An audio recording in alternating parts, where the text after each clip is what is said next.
Good morning, everyone. My name is Tian Tan, and my pronouns are she, her.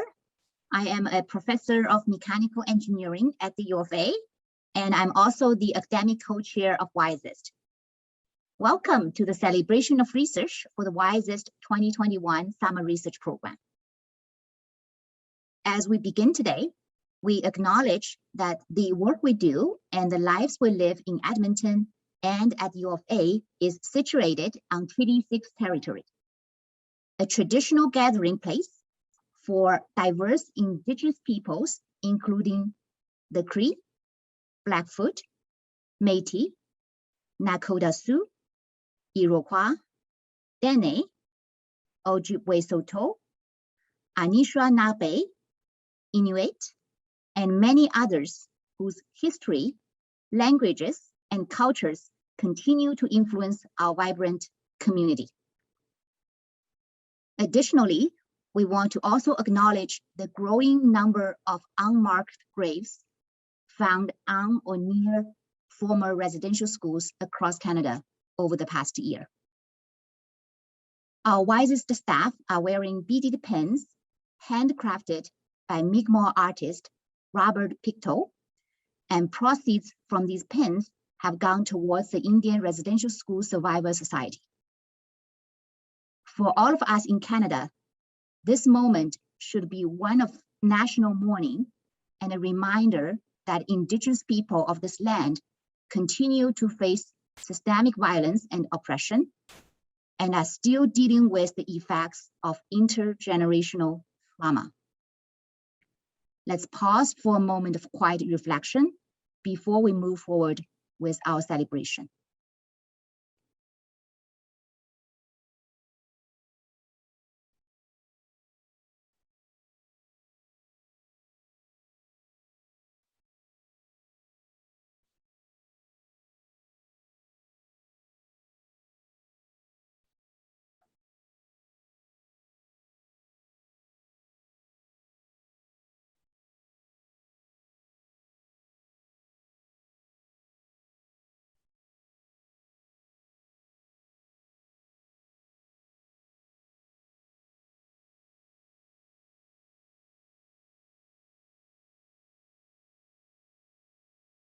Thank you.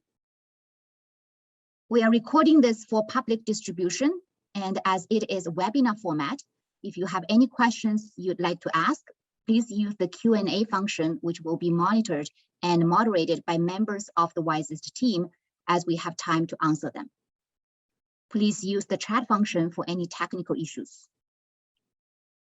As we are in webinar format, unfortunately, we will not be able to hear your applause, so we will be using a recorded applause after each student. This year, the virtual SRP hosted a total of 39 students, 36 from across Alberta, 2 from British Columbia, and 1 from Ontario. They have been working with researchers from across campus in various departments and faculties, and we are excited to be hearing from them today. Before we hear from the students, we welcome 2 special guests to bring greetings. Heather McPherson is the NDP Member of Parliament for Edmonton-Strathcona, home to the University of Alberta. Heather serves as the NDP Deputy House Leader, Critic for International Development, and Deputy Critic for Foreign Affairs, Canadian Heritage, and Women and Gender Equality. Heather is the only non-conservative member of parliament in Alberta. She lives in Edmonton with her partner and 2 children and takes full advantage of the close proximity to lakes, forests, and mountains. MP McPherson, welcome, and we invite you to share now. Thank you so much. I hope you can hear me.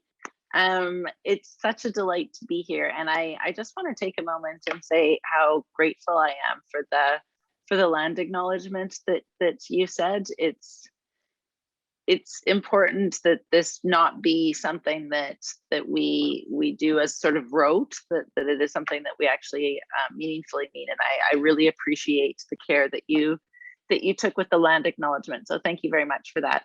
As mentioned, my name is Heather McPherson. I'm the Member of Parliament for Edmonton Strathcona. My pronouns are she and her. And I am absolutely delighted to be here. This is such an exciting day. It's one of my favorite days of the year. I was able to join last year.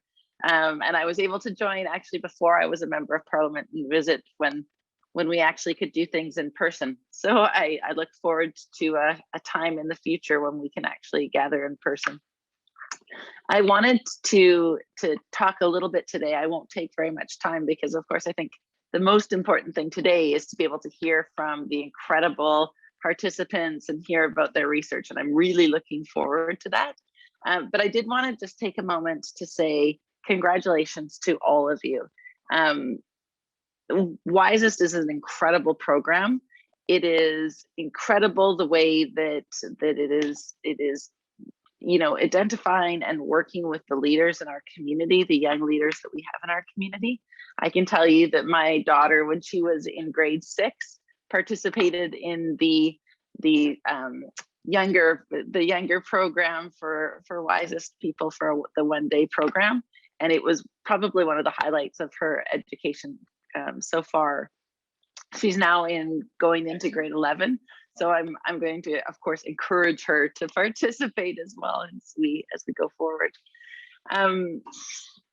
One of the things I think it's really important to recognize is that COVID's been very challenging for all of us, of course, but the people that participated this year did it from a distance, and it's always more challenging. It's always more difficult to do that. And so in developing these incredible projects and in developing these incredible research, and also doing it from a distance, it means that the resiliency and the commitment that these participants have shown is just phenomenal. And I'm so impressed. I'm so proud. I can't wait to hear what you've been working on. And I also can't wait to see what you're going to do in the future.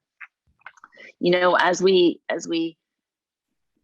slowly come out of COVID-19, I know that there's some concerns about a fourth wave, but as we slowly see the vaccination rates rise, we come out of this very difficult 18 months, I think it's important to recognize that many of the challenges that face us on the earth are global in nature, and many of them are long-term in nature.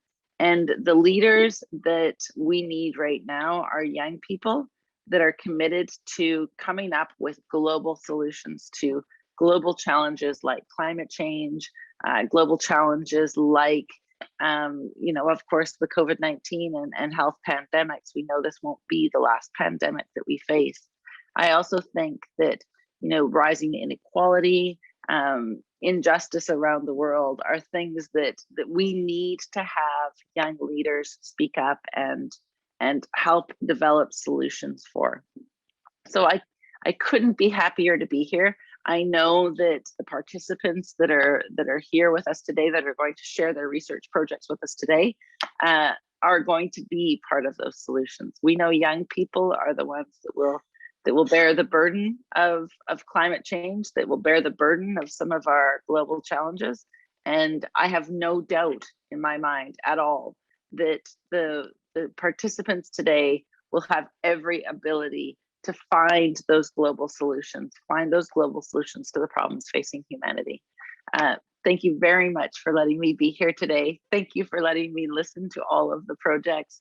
I look forward to a time when we can meet in person. And if there's anything at all that I can do to help with projects that you've brought forward, please reach out to my office. Please reach out to me. I'm happy to be here. And thank you again for letting me be part of such an incredible event.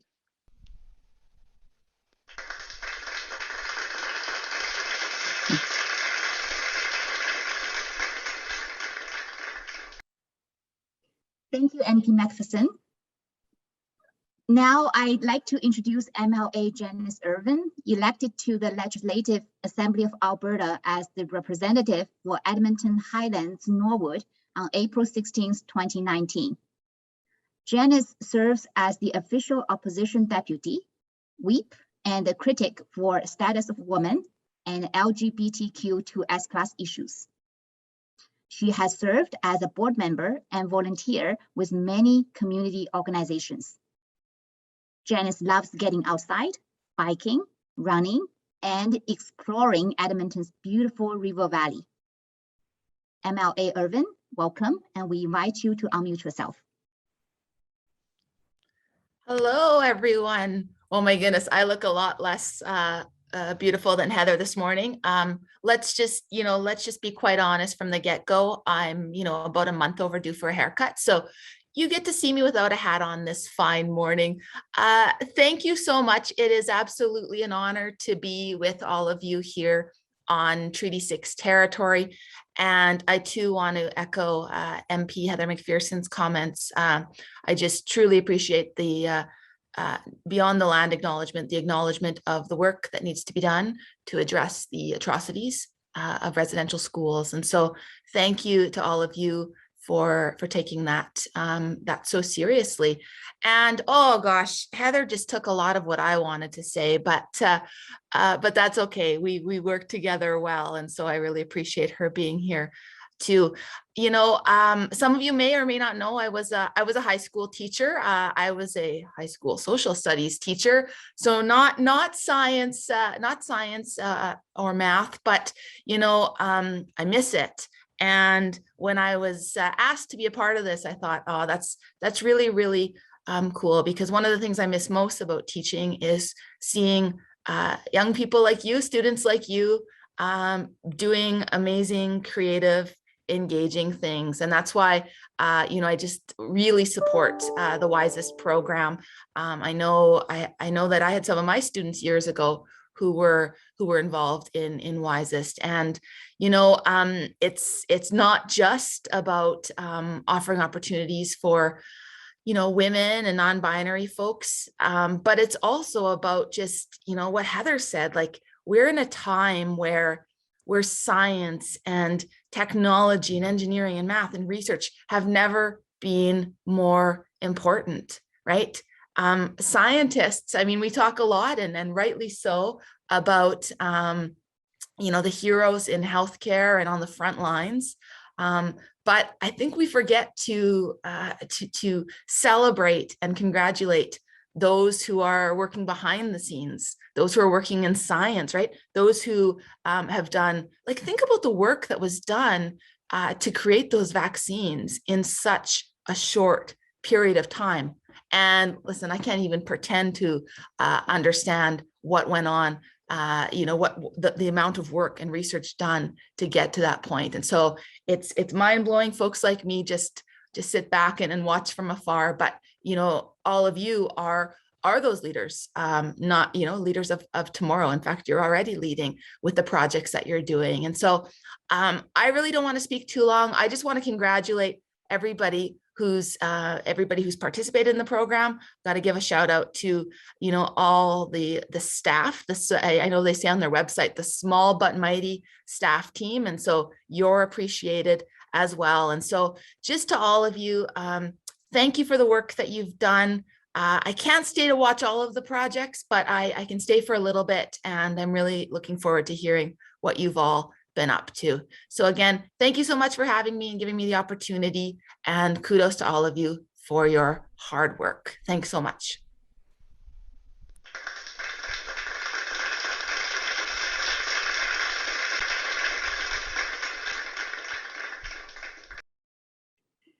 Thank you, MLA Irvin. We recognize you both have very busy schedules, and thank you so much for being with us today. I'm now going to turn over the next part of the event to Bridget and AJ.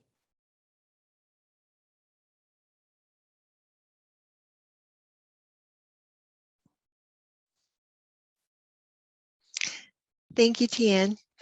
We are now inviting each of our students to share with you a short presentation that summarizes their experience and research from this summer.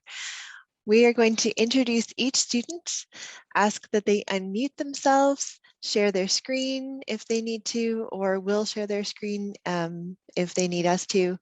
Once they're finished, we'll be choosing a question that you choose as attendees to ask from the Q&A.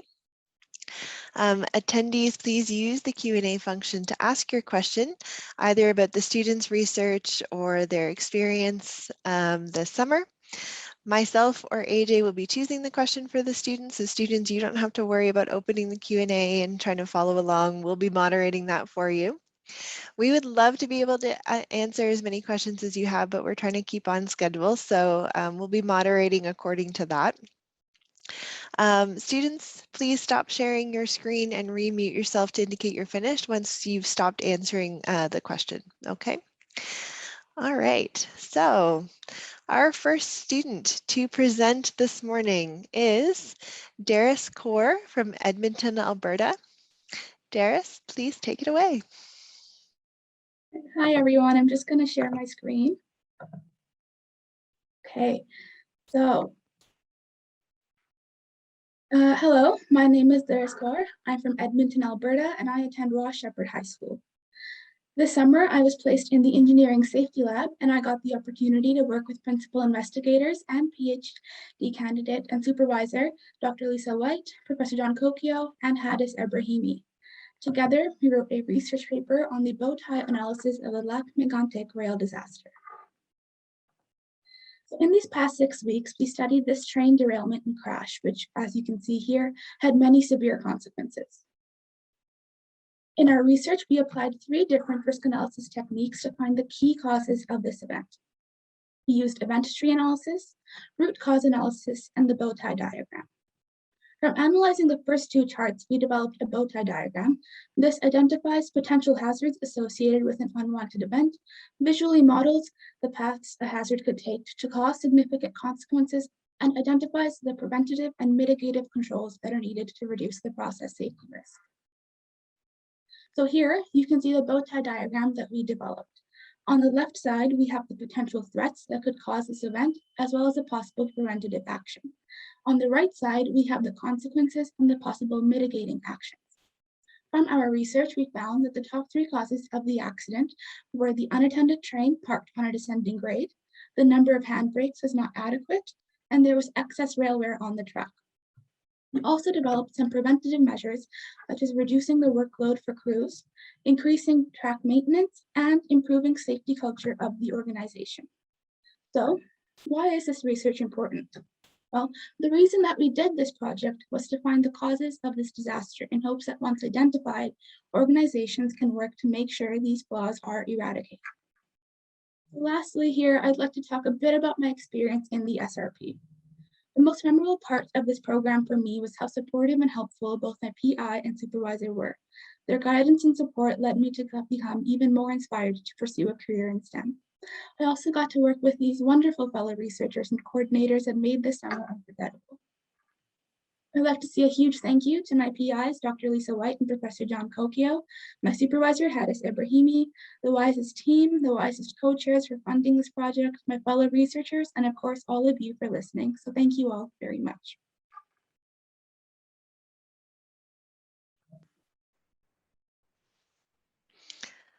Okay.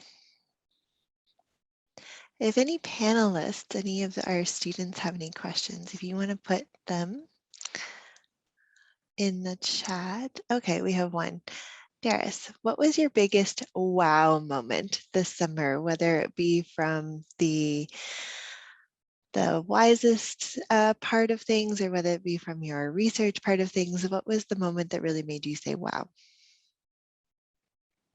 Yeah, I think there's so many things this summer that made me just so amazed. But one of the biggest things was how deep one subject can go. You don't think that train derailment can go back to the social issues in an organization, or it's so deep, and you can never write about everything in 6 weeks. So I think the most amazing part of this for me was just realizing how much there is to learn and how much there is to research and how it'll just keep going on forever.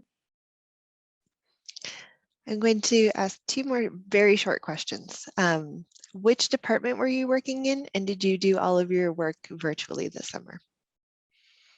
Yeah, so I was working in the Faculty of Engineering in the lab, the Engineering Safety Department, and I did do all my work virtually this year. Awesome. Thank you so much. We'll give Deris a round of applause.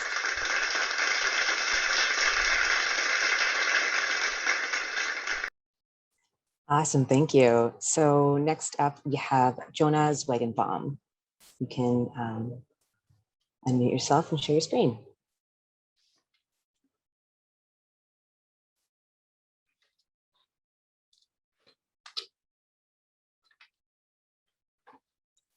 Hello everyone. My name is Jonas Wagenbaum, and I am entering my senior year at Ross Shepherd High School in Edmonton, Alberta. Over the summer, I was placed in a nursing lab where we conducted a literature review on the exploitation of temporary foreign workers. For context, the Temporary Foreign Worker Program is a program where workers are able to come to Canada without actually immigrating, working for a chance at permanent residence or to send money home when there isn't enough work available in their source countries. We concluded that there is structural violence and exploitation in the program. The nature of the program is that if a temporary worker is fired, they can be deported from Canada and lose their chance at permanent residence. Employers are able to use this to coerce workers into wage theft, to put them in unsafe conditions, and to harass and assault them. Many other sources of exploitation in the program, such as recruiters and lawyers, are covered in detail in the literature review. The biggest breakthrough of our research, however, is the active role the Canadian government takes in exploitation. Despite research overwhelmingly suggesting an overhaul of the program, Canada has failed to make any meaningful reforms in the past 10 years. Temporary foreign workers can't vote, and the only members of the program who can are the aforementioned exploitative employers. These employers and the government of Canada have a lot to gain from a subservient workforce. That's where you come in, though, making a change. If voters and officials are educated on the realities of the program, we can demand action and try to protect the hundreds of thousands of temporary foreign workers employed each year. So spread the word. And next time voting season comes around, look carefully at the policies of the party you vote for. A lack of action signifies indifference to the ongoing exploitation. Now on to the broader experience of my summer. I learned so much, everything from writing a literature review to LinkedIn, to the gender data gap, and most importantly, from all the other researchers' unique experiences. We had fun social nights and deep conversational book club. This summer has changed my life. It's inspired me to try to become a nurse, and I enjoyed every second of it. So thank you to Dr. Bukala Salami, Mia Tuli, and all the people and organizations who made it happen. Thank you. Awesome, thank you, Jonah. So we have a couple questions. So what kind of things should we look for in political party platforms in terms of supporting foreign workers? Honestly, a suggestion of reform to the program, because most political parties right now don't have any. Simple as that. Awesome, thank you. Another one is, were you considering nursing before your placement?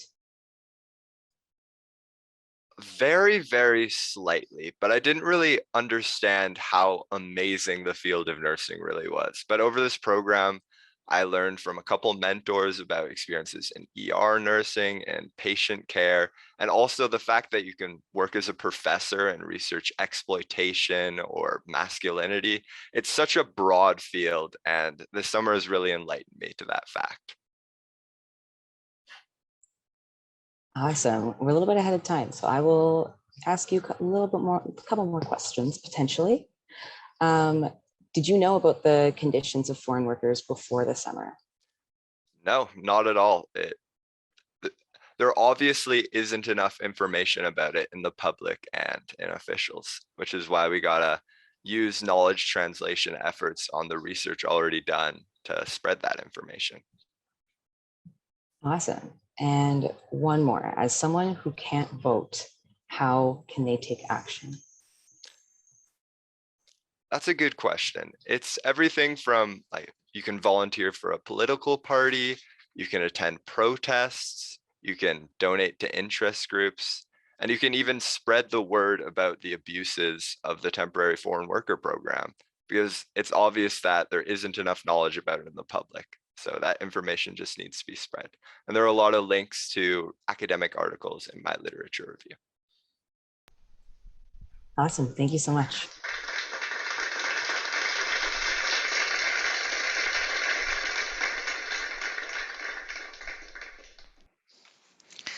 All right, next up we have Blair Buchan from Parkland County, Alberta. Blair, take it away.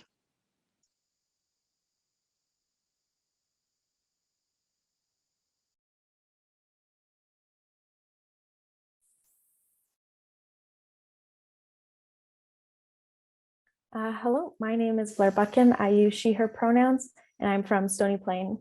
I was in the Faculty of Mechanical Engineering this summer with the LIMDA lab. My PI was Dr. Rafiq Ahmad, and my supervisor was Rabia Abasi. My project was to design an aeroponic potato pot, which means I had to design a pot for a potato where the roots would be completely exposed to the air and would get watered by a fine mist periodically. I did this because I wanted harvesting potatoes to be easier by removing the dirt. I also wanted to reduce the amount of water used because a lot of water used in agriculture is wasted unnecessarily from runoff and evaporation, and an aeroponic system can drastically reduce this waste. This is the overall look of my design. This is the middle cut view so you can see inside. There are 4 components: the water base, the roots compartment, the potato seed holder, and the lid. The size is an accessible 24.6 inches high with a radius of 6 inches, and the design can hold a variety of different potato types inside. With this design, I'm hoping that it's accessible for anybody. My experience this summer in the summer research program has been amazing. The program offered so many opportunities to help me in deciding my future career. Before going into this program, I had a basic understanding of what I could do in the future. And because of the several mentors, I now have a much better idea of what my future could hold. The way all of the mentors were passionate about their careers makes me excited to be able to start my journey into engineering as well and find the right branch for myself. The program has also challenged me in ways school previously hasn't. My lab was very independent and I had the opportunity to do whatever I wanted to with very little limitation. This was extremely daunting to me, but I worked through it and I now have a new sense of confidence in my independence and personal capabilities. I want to thank everyone who has helped me get to this point in this summer. You have been amazing and I couldn't have done it without you.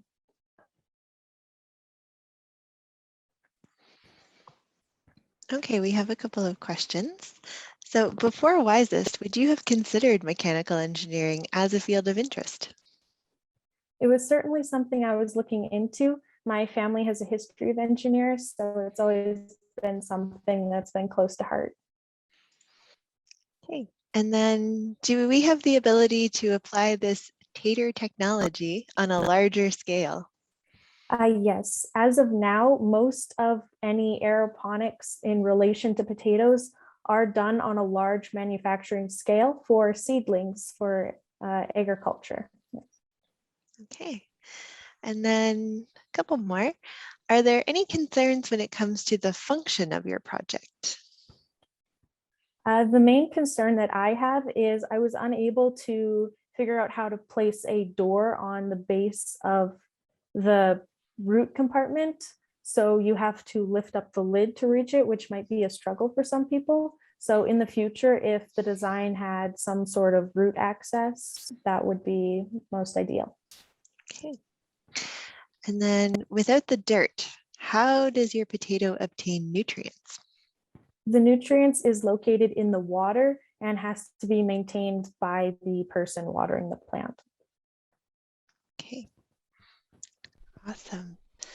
And then one last one. What implications does your project have for society? So why would it be important for, say, you or I?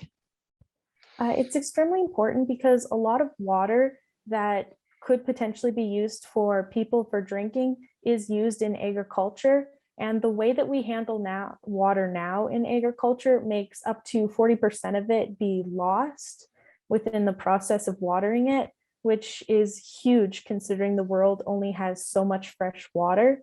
So when you use aeroponics, you limit the amount of water wasted and used because the water can't be seeped off in runoff or mishandled or just evaporated.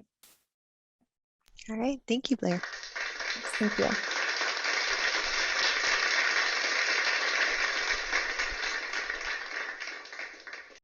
Awesome. Excuse me. Next up, we have Kylea Fold from Stony Plain, Alberta.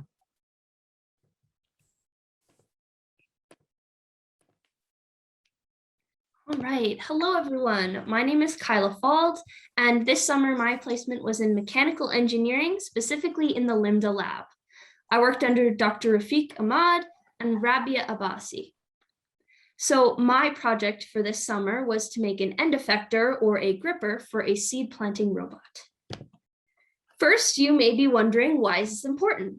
Well, this design saves time and labor during the seed germination process, which was originally done by hand by lab researchers. In addition to this is an adaptable mechanism that can be used in manufacturing, for example. And lastly, this allows the hydroponic and aquaponic labs to be automated and therefore more efficient. Now, before I could actually make my design, I looked into 3 different options that were available in the industry. The first was a vacuum gripper, the second, a claw apparatus, and the third, a bellows gripper. In the end, I decided on a vacuum gripper because it was very precise in dropping the seed, would only pick up a limited amount, and had no damage to the seed when picking it up. Now that I had my design, I started making it. First, I started with the inside mechanism. So I made the vacuum filter here and the vacuum cylinder. Next, I made the cover, which is shown as being translucent here, but will be made out of plastic similar to the robot arm that is pre-existing. Then I imported the CAD files of the pre-existing robot arm and attached my piece here.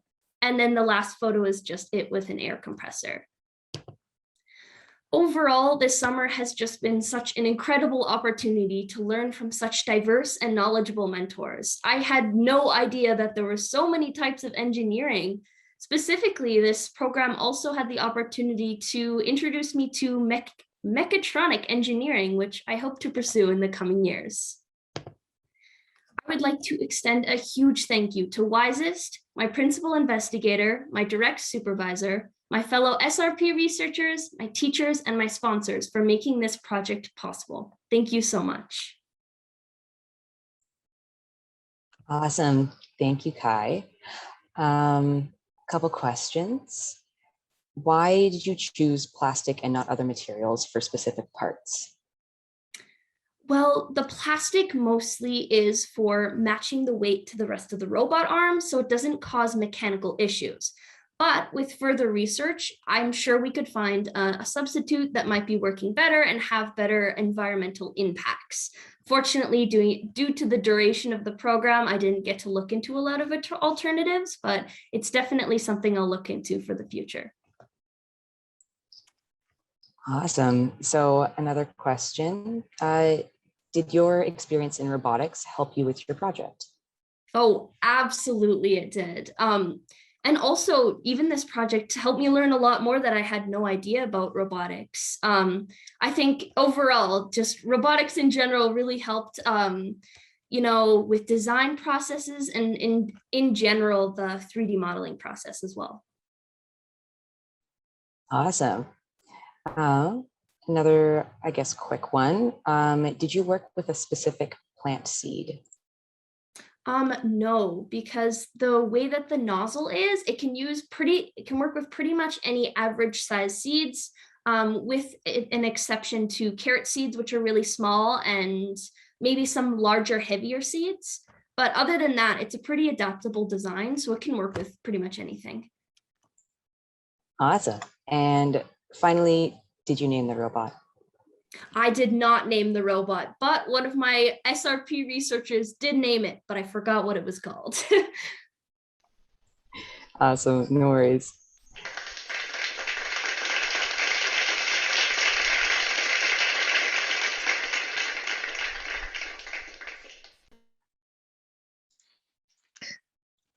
Okay, next up, we have Pauline Uswanalela from Edmonton, Alberta. Pauline?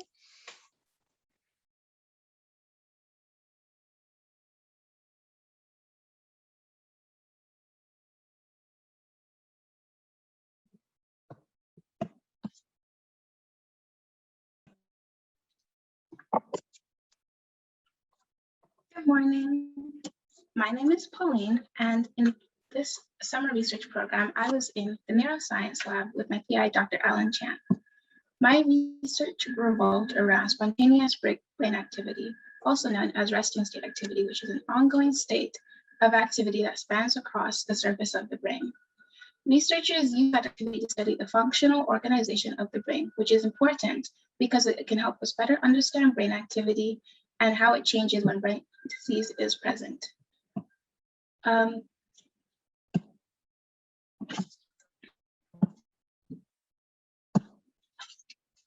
Typically, researchers use a method called the region of interest method, which is these box-shaped parameters when they're studying brain activity. But for my research, I used another method called the functional region method, which is the entire functional region of the specific portion of the brain, which is on the right here in the mask that I created to put over videos of spontaneous brain activity. Then I used the videos to create time courses, which is a plot of how brain activity changes over time during spontaneous activity. Using the time courses, I created correlation matrices, which shows the differences and similarities in the time courses. The red and blue mean that there are differences in the time courses when using both methods. Next step to this research would be to determine which method is more effective in gathering data and information. During my 6 weeks with WISEST, I had so many learning opportunities and social activities to bond with my peers and grow as a researcher. But during book club, we had great discussions about how society is affected and contributes to gender norms and biases.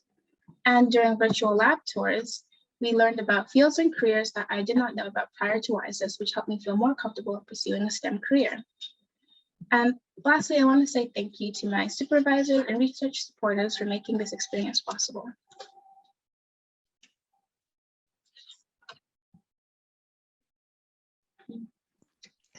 Okay.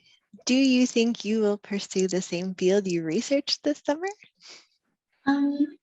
It's definitely something I'm looking at. I haven't really decided yet, but I enjoyed studying neuroscience a lot during the experience. Okay, thank you. How did you hear about WISEST? I heard about it from an announcement at school when I was in grade 10, and then I just kept it in mind up until I was eligible to apply. And did you take away anything that you can't wait to share with your friends? And if so, what? I probably am going to tell my friends all about spontaneous brain activity and try to explain it the best I can because I think it's really interesting. And what aspect of neuroscience did you enjoy the most from your project? I think I enjoyed viewing the videos of the imaging because it's really beautiful and colorful. Okay, and what was the most difficult part of your project? Coding the time courses and matrices, since I didn't have too much coding experience before this program. Okay, well, thank you, Pauline. Thank you.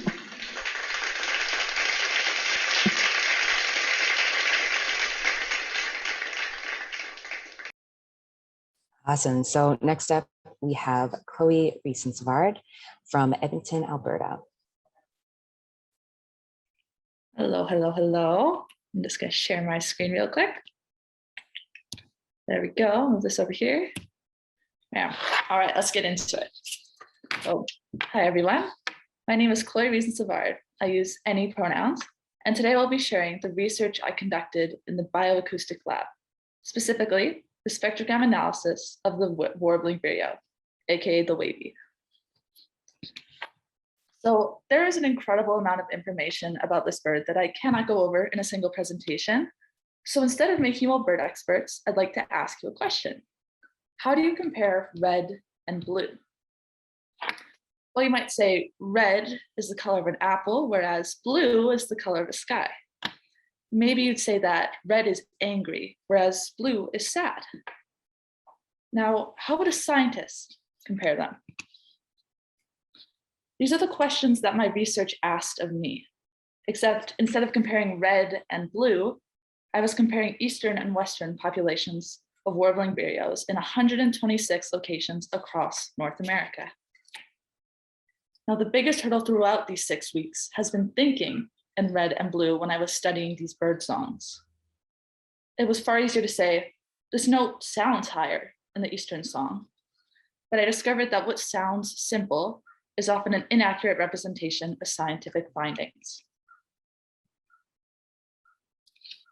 So the question of the hour, how was I, a 17-year-old, able to identify characteristics of wavy birdsong relative to subspecies, to quantify that into data samples, and then prove that that data represents preliminary evidence of subspeciation? In other words, how did I do it? The truth is, I asked questions. The summer research program teaches you to question everything and to have fun doing it. When you enter this program, you speak with no certainty, only maybe. This is what my research addressed. Imagine the conservation impacts if we knew with certainty that a single species is actually several subspecies. If ecologists no longer had to ask, maybe wavy. I'd now like to take the time to thank my sponsors. I'd like to extend a huge thank you to my lab partner, Megan Peck, to Samuel Sima Provençal, to my supervisor, Dr. Richard Headley, and to my PI, Dr. Aaron Bain. I leave here now with no questions left unanswered. Thank you.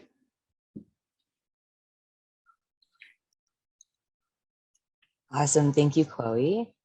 So one of the questions, what implications does your research have for society? That's an excellent question. And I think the big conservation impact that we discovered throughout this experience was that you need to know how many populations you're addressing when you're regarding conservation.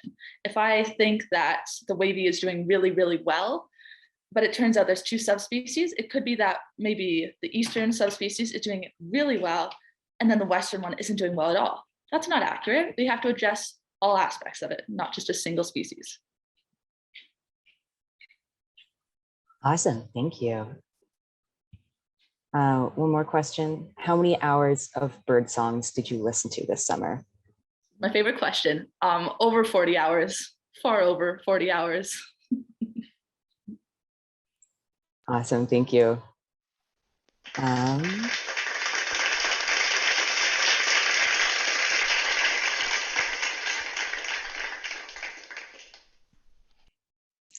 All right, next up we have Jenna from Edmonton, Alberta.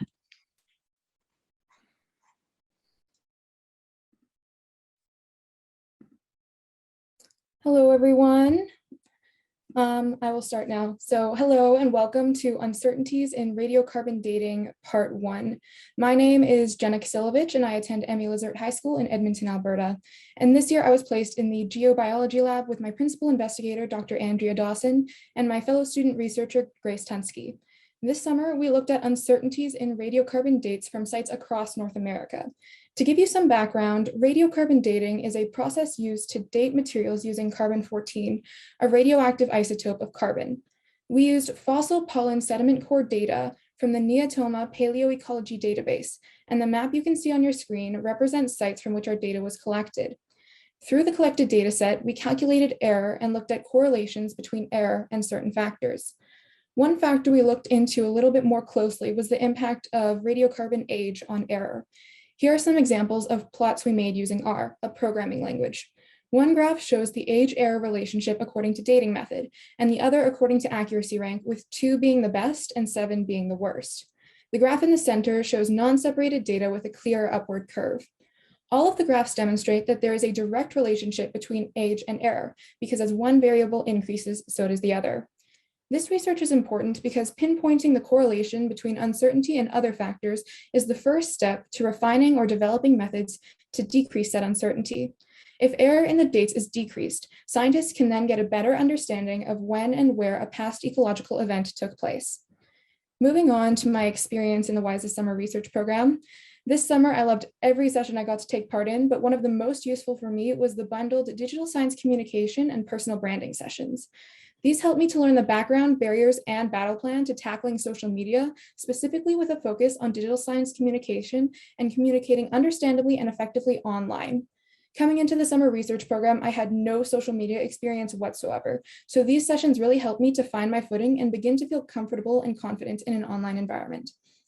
Lastly, I would like to take the time to thank my principal investigator, Dr. Andrea Dawson, my lab partner, Grace Tunsky, WISEST, my supporters on the WISEST Advisory Board and at Canada Summer Jobs, as well as my wonderful teachers here today and everyone else who supported me throughout this program. This has been a life-changing experience that I will never forget. Thank you, Jenna. We've got a couple of questions. How did you manage working with such a large data set? That's a very good question. When we got the file originally, we were able to download it into R as a CSV file and read it into R as a data frame. So we were able to have the whole kind of chart of all of the variables of the data, and we read it into R. And through that, we were able to kind of code our way through it and look at certain parts of the data set specifically using different parts of R. And how important was coding in your project? I would say coding was a substantial part of the project. It was how specifically we got to make all of our plots. We didn't use Google Sheets or Excel for any of the plots. We just used our coding language, and we also used the coding language to calculate error. So we used the older limit or the oldest possible age of the material minus the actual radiocarbon age produced to get our error. So I would say coding was a substantial part of the project. And did you have coding experience before this? Yes, I did take a computer science course in 10th grade, so I knew a little bit of JavaScript and HTML and CSS, but I had never done anything in R, and it was a really, really amazing experience to be able to learn a little bit more about coding and such. All right, thank you, Jenna.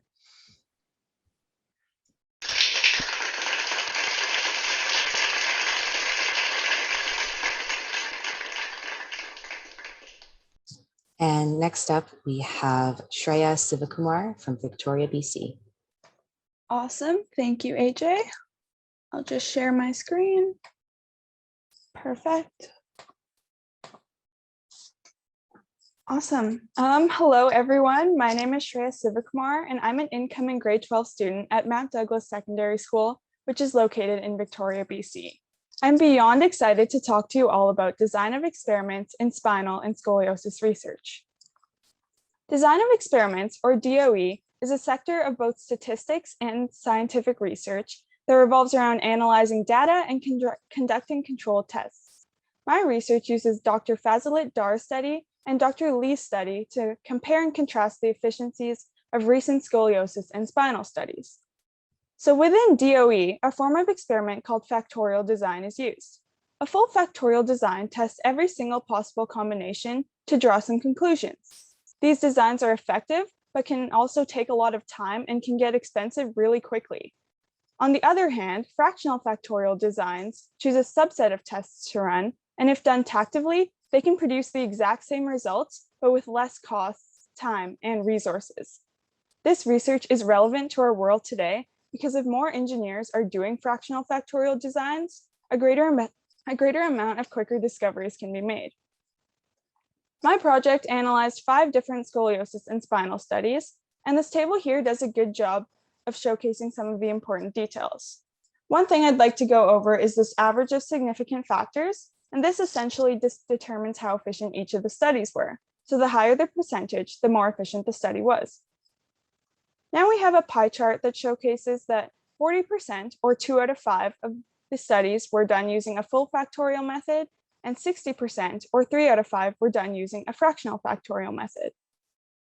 Here's a bar graph that basically showcases that overall average of significant factors that I was talking about in that first table.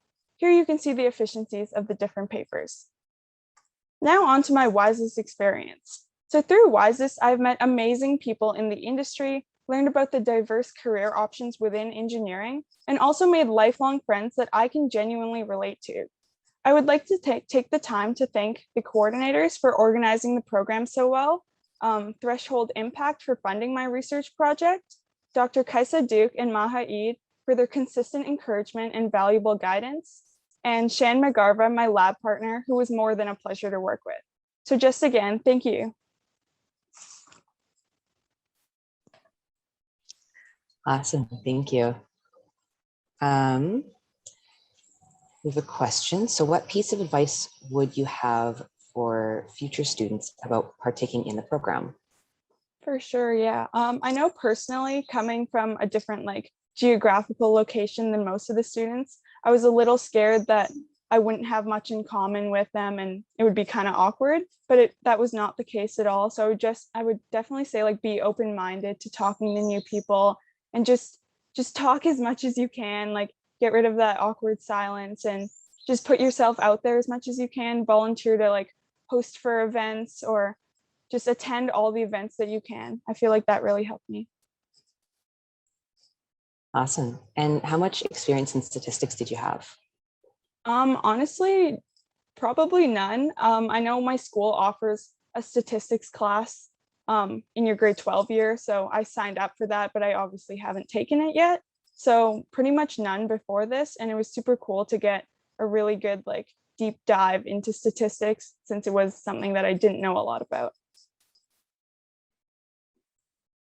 And last one, have you had or had you seen full and fractional factorial methods before the program? And what was your biggest hurdle to overcome that? No, I hadn't seen full and fractional factorial before the program, but I think I'd heard of design of experiments, which is kind of what full and fractional factorial go underneath. So I've heard of the general topic. My biggest hurdle would definitely be kind of understanding the importance of the research. I knew that it was important for engineers to do full and fractional factorial, but I didn't really realize until recently how effective and how much time engineers can save if they do these methods.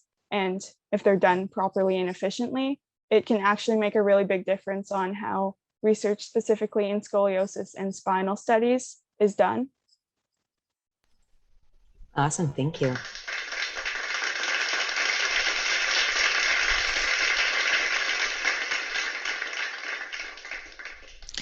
And next up, we have Amira Salem from Edmonton, Alberta.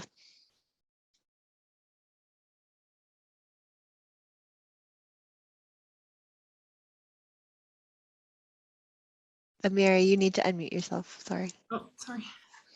Hello, my name is Amir Salim. I go to Michael John School.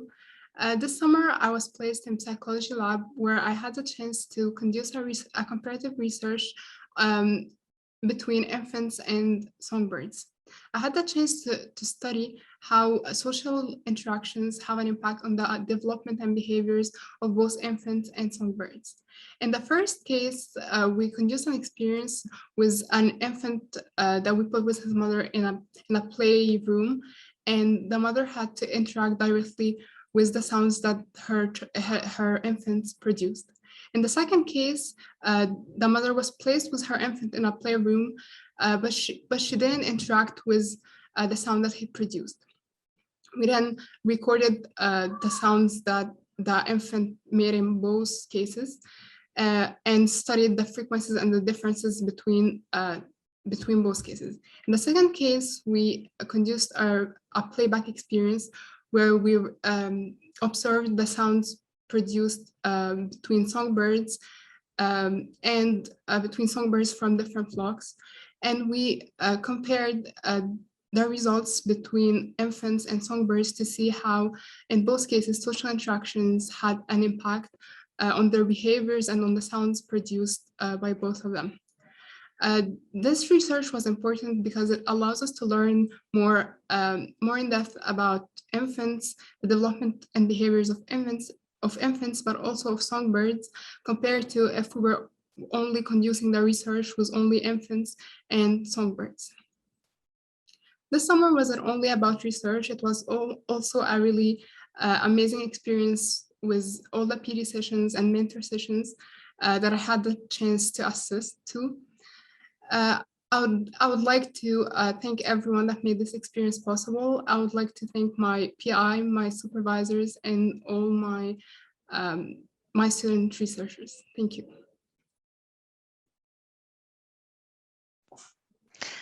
So why did you decide to compare songbirds to humans?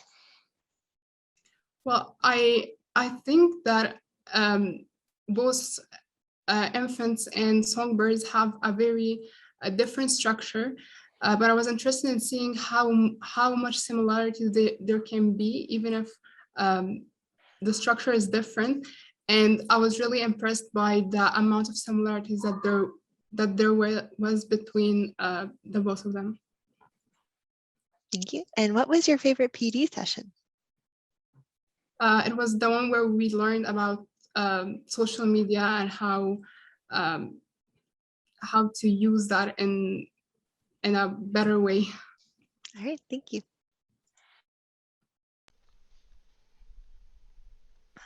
Okay, thank you, Amir.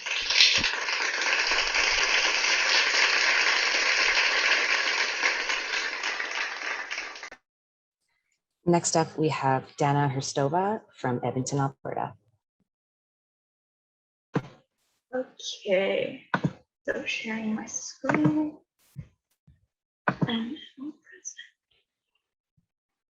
Okay, so hello everyone. I hope you are having a great morning. I know that I am. My name is Dana Hristova and I go to Old Scotia Academic in Edmonton, Alberta.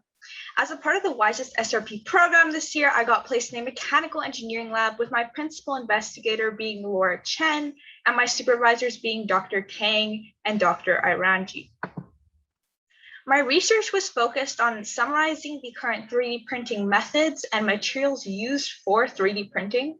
More specifically, I'm looking into the advantages and disadvantages of certain polymers, which are basically large molecules that commonly are used for 3D printing, to understand where they can be best applied in today's world. For example, acrylonitrile styrene, or ABS, is commonly used for plastic Lego because it is fairly hard and sturdy. However, ABS is also made out of oil, which can make it environmentally unfriendly, and the particles emitted at the time of printing can be a health risk.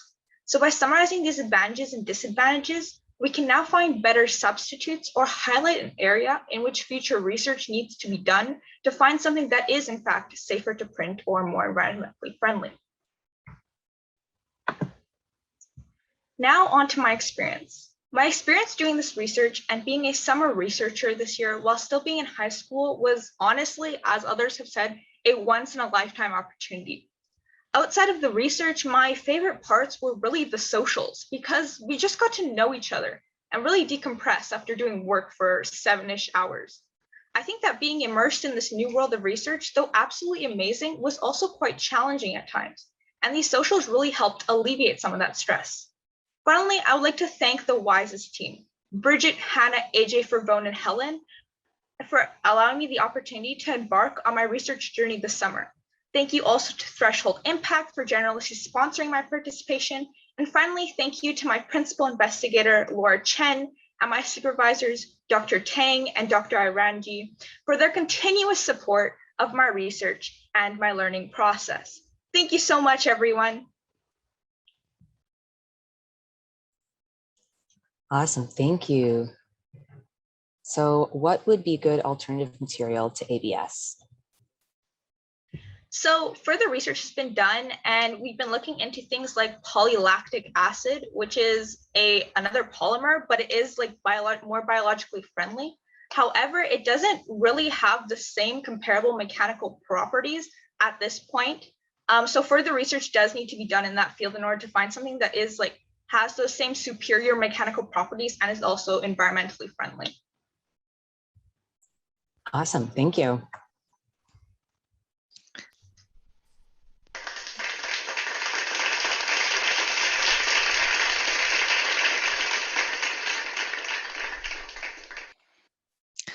All right, everyone. This brings us to 10:03. We're going to have a very short break just to allow everyone to kind of stand up, stretch, maybe grab a glass of water. So we'll return at 10:05. So if you want to turn off your cameras, turn off your microphones, step away from your computer, take a short stretch break, we will return at 10:05. Thank you very much.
Go ahead, AJ.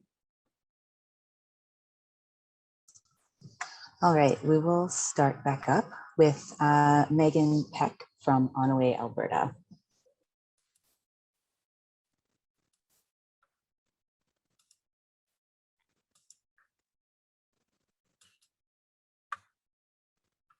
Hi there, everybody. I am Megan Peck, and I spent my summer in the bioacoustic unit working on the speciation of the warbling vireo. I worked on the same project as Chloe, who presented earlier this morning. So I'll jump right in. This is the warbling vireo, and birders have commonly agreed that depending on where in North America you are, the warbling vireo song sounds different. A recent genetic study out of the University of Calgary showed that the eastern and western subspecies are genetically separate, despite their identical morphology. Our research aimed to create a more consistent model of differentiating them in the field by their song, because that will allow us to identify the supposed contact zone in Alberta. So building from that genetic research, we decided to analyze the song using recordings and spectrograms in attempts to pinpoint the differences in the song. And like Chloe earlier explained, we accomplished this. So next we decided to explore the factor of habitat type because ornithologists know that birds often sing differently in different environments. And our data showed that the subspecies do tend to live in different habitats. And although we saw little connection between this and the differences in song, further research is needed to clarify whether the differences in song are due to habitat adaptations or speciation. And the primary reason that biologists study speciation is to ensure that conservation efforts are accurate. And finally, my experiences at WISEST have equipped me with the knowledge to make decisions about university and my career. Our numerous mentor sessions have allowed me to gain advice and different perspectives on post-secondary education, being a woman in STEM, and the possible opportunities for my future in the workforce. I'm extremely grateful for having this opportunity and for all of the amazing people I've met along the way, which is why I would like to extend a huge thank you to my supervisor, Dr. Richard Headley, my PI, Dr. Aaron Bain, my team of Samuel and Chloe, International Paper Company, and of course, all of the WISEST staff. Thank you so much. Awesome. Thank you, Megan. So what was your favorite part about your project? I think seeing it all come together and like when we got the results to the different song features and seeing that they were really different, that was really exciting. Great, thank you. Thank you.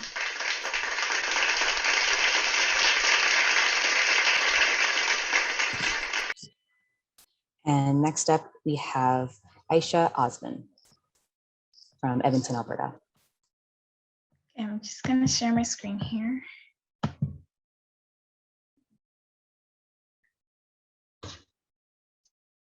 Hello, Aisha Osman, and I was placed in the Civil Environmental Engineering Lab as a part of this year's SRP. My project was specifically looking at the long-term effects of polymer treatment on oil sand tailings. Tailings are essentially a waste byproduct of any kind of mining operation. It could be gold, diamond, coal, or in our case, oil. These tailings are stored in tailing ponds, which due to the size and scale of oil sand mining operations, have become some of the largest deposits in the world. There's 257 kilometers squared of oil sand tailings in northern Alberta alone, which to put into perspective is 28 times the size of the entire U of A campus. If you look to the picture in the bottom right, you can kind of see just how large these tailing ponds are. And I wanted to point out that the scale for that image is actually 10 kilometers, so it is incredibly large. And because these tailing ponds are so large, treatment methods are now being implemented to get the water out of the tailings so reclamation can be achieved. My project was specifically looking at the polymer treated material in comparison to the untreated material. Oftentimes, data will stop being recorded over a few days or so. As I was looking at the long-term effects of the polymer treatment, I was able to notice that over time, the treated material actually ends up doing worse than the untreated. If you look at some of the graphs I've put in here, the orange dots represent the treated material and the blue dots represent the untreated material. As you can see, over time, the orange dots start performing worse than the blue. This is because it's achieving lower hydraulic conductivity rates, meaning water isn't able to escape as well or as fast. This is why it should be recommended to look at data over a longer period of time, as data collected over a short period of time may not always be painting the whole picture. Overall, I was able to gain so much knowledge, not only from my research project, but also from so many of the sessions organized by WISEST. My personal favorite was being able to hear from Dr. Tang speak about her journey to becoming the first female mechanical engineering professor at the University of Alberta. Needless to say, her story was incredibly inspiring. I'd just like to thank all the WISEST staff as well as my PIs for your constant support and words of wisdom. Your guidance is what made this entire experience so successful and memorable for me. I'd also like to thank Syncrude for their sponsorship, as it's what made it possible for me to be a part of this program. To everyone here listening, thank you for listening, and I hope you guys are able to gain a little bit of knowledge from everything I've thrown at you in the last 3 minutes or so. Awesome, thank you. So a couple questions. There was a, did I hear that right? The treated water was worse, and is there something being done to fix this?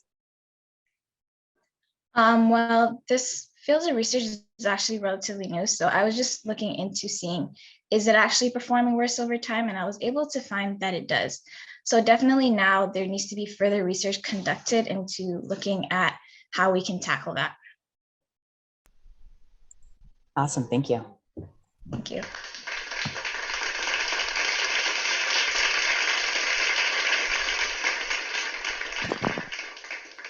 All right, and next up we have Basma Ebaid from Edmonton, Alberta.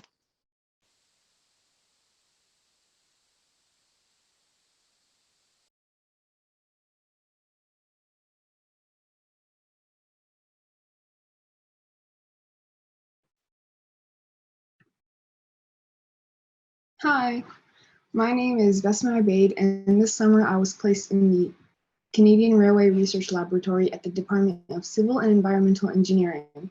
I worked alongside Carl researchers Dr. Parija Haji and Dr. Michael Hendry. My project was a part of a condition evaluation research project for railway tracks. Canada has the third largest track in the world, spanning over 41,000 route kilometers. So it's safe to assume that maintenance and condition assessment of this large track is one of the biggest challenges for the railway industry.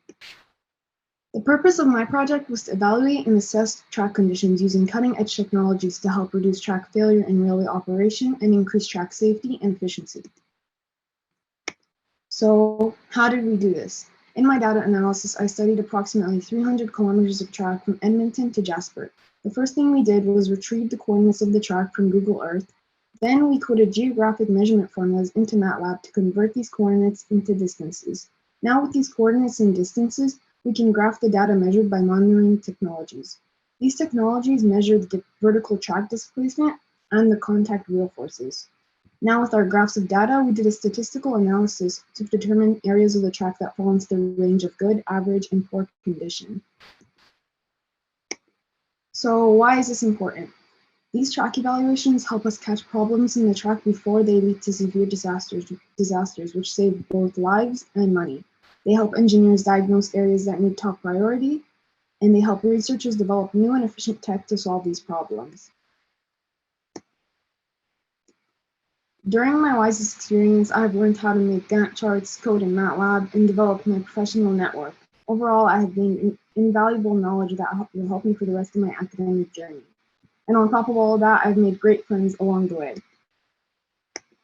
I would like to thank WISEST for this great experience and also give a great thanks to Dr. Michael Hendry and to my supervisor, Dr. Parija Haji, for all her help and guidance throughout this program. I would have never been able to do this without them. And lastly, thank you guys for listening. Okay, a couple of questions. How difficult was it to learn MATLAB? Honestly, at first it was quite confusing, but my supervisor, Dr. Kylea, helped me a lot. She gave me a lot of the code and helped me to code with that. But I did this like little free trial that helped me with the basics, but it was cool learning about it. All right, thank you, Basma. Thank you.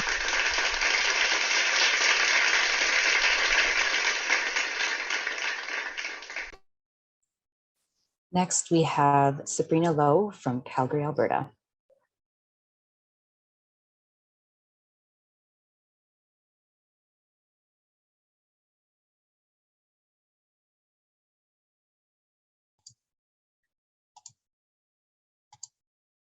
Hello. Let me just share my screen. All right. Hi, everyone. My name is Sabrina Lowe, and I'm from Sir Winston Churchill High School in Calgary, Alberta. This summer, I've had the pleasure to be placed in the Department of Computing Science with the EdTech Lab group at the U of A. The research project I've been working on this summer addresses a problem. Second language English learners make grammar mistakes without knowing what they did wrong. These mistakes come from a phenomenon called negative language transfer, the tendency to transfer the syntax and structure of your native language to a second language, causing you to make an error. Our project is a Google extension that uses my supervisor's master's thesis model to identify when a learner makes a negative language transfer error and gives feedback back to them, like a grammar checker. I used HTML, CSS, JavaScript, and React coding to improve the usability of this interface. Another project I got to work on this summer had to do with gathering Cree texts for a corpus that will be useful in creating translations or predictive text tools in Cree. These could aid in the effort to preserve the Cree language. Supported by the mentorship and guidance of my principal investigator, Carrie Demenzep, and supervisors Letitia and Daniela, I've been able to learn more in 6 weeks than I'd ever known about the computer science industry, careers, and my own capabilities as a woman in STEM. My favorite part of this summer research program has been meeting my fellow researchers and mentors. One of our first workshops was on the art of networking, and I remember being very intimidated by the idea of just walking up to someone and asking what they do. But I've realized it's easy to strike up a conversation with someone passionate about what they do and keen on sharing it with you to help you learn. Networking is the skill I'm most proud of gaining this summer. WISEST has brought together 38 other bright and like-minded students who have made this program a safe and supportive community that was also just so much fun. The mentors we've gotten the opportunity to meet through panels, events, lab tours, and one-on-ones have all been delightful. I'm sad to see the program come to an end, but I know I've made long-lasting friendships and mentor connections that I'll have for the rest of my career. I would like to extend a big thank you to my sponsors, supporters, my PI, supervisors, and the WISEST staff and co-chairs for helping me have such a wonderful experience with the summer research program. Awesome, thank you, Sabrina. So what was the most significant thing you learned in your project? So I did know coding before, but I did learn a lot on the job, as I think a lot of coding experiences, like you learn more while you're doing it. And also with my lab, I learned a lot about natural language processing, which is a branch of artificial intelligence that just has to do with anything where text or language is manipulated with a computer. And that can be with like when you're typing on Word and a little word pops up to like guess what the next thing you want to type is, or like if you're talking to your Alexa and it talks back to you, which is pretty crazy. Awesome, thank you.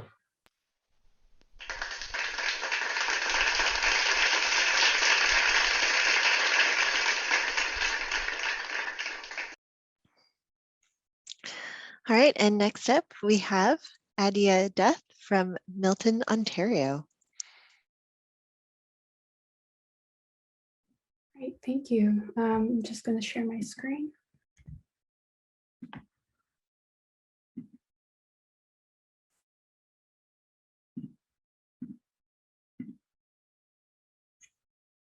All right, so hi everyone, my name is Adia. I go to Bishop Riding Secondary School in Ontario, and this summer my placement was in the Department of Computing Science with my principal investigator, Carrie Demenzep. I worked on one main project and one side project. The goal of my main project was to improve computer science education by making a computer science vocabulary list, and currently no specific word list exists. So to create this word list, I analyzed data using computational linguistics techniques. I used the programming language Python to write code that extracts words that don't fit the context of computer science. And the final result was a computer science vocabulary list that students can use to improve their learning. This list did contain some issues, as some computer science words that should have been there were missing. There were also some words that were not related to computer science in the list. So after some reflection, I found the root of the issue to be in the categorizing of the words and the definitions assigned. These problems can be prevented by improving the sorting and defining process. And all of this is mentioned in my written report on this project. In the future, this list can be used by teachers to improve the curriculum and to analyze how students use computer science words in platforms like forums. And for my side project, I helped compile a library of resources for the Cree language. Along with finding online Cree text resources, I aligned and organized various text sources in Cree and their English translation. This library will be used to train the computer to read and translate in Cree and create a resource that helps with speech recognition and text prediction, which is similar to what Sabrina was working on as well. And aside from my projects, the WISEST SRP has allowed me to build long-lasting connections with mentors, peers, and professionals in the STEM field.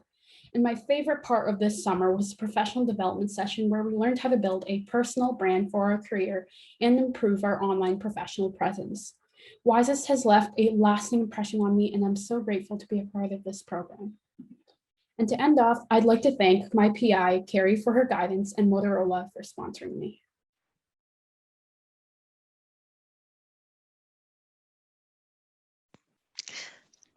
Okay, thank you. How long did it take you to make the list?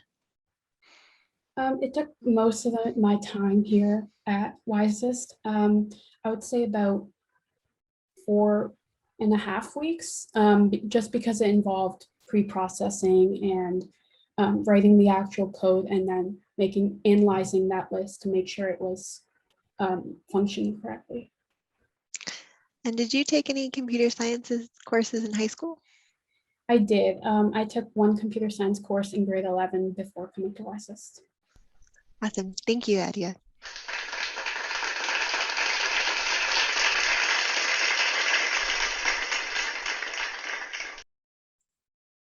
All right, next up, we have Catherine Labreche from Airdrie, Alberta. Hello all. My name is Catherine Labreche and I go to St. Martin de Porres School in Airdrie, Alberta. And I was placed in Dr. Nath's reclamation lab. Human activities and their impacts are felt everywhere. If you were to step outside right now, you'd feel the blistering heat of our consequences. Earth should come with a warning label. When heated, may cause fires, flooding, habitat loss, and mass species extinction. Our Earth is in trouble, and we need to do all we can to help. Land reclamation is a way we can help. Reclamation is returning a disturbed land due to mining, agricultural practices, natural disturbance, and much more back to a functioning environment. In Alberta, we monitor reclamation sites to make sure they are on a successful path by looking at soil and vegetation characteristics. But what about everything else? There is so much more to an ecosystem. What about all the other living things? Right now, you're probably thinking about birds or squirrels or deer, but I want you to think smaller. Much smaller. I want you to think about invertebrates. They are the foundations of every ecosystem. And I assisted in a research project that wants to determine if we can use them in reclamation monitoring.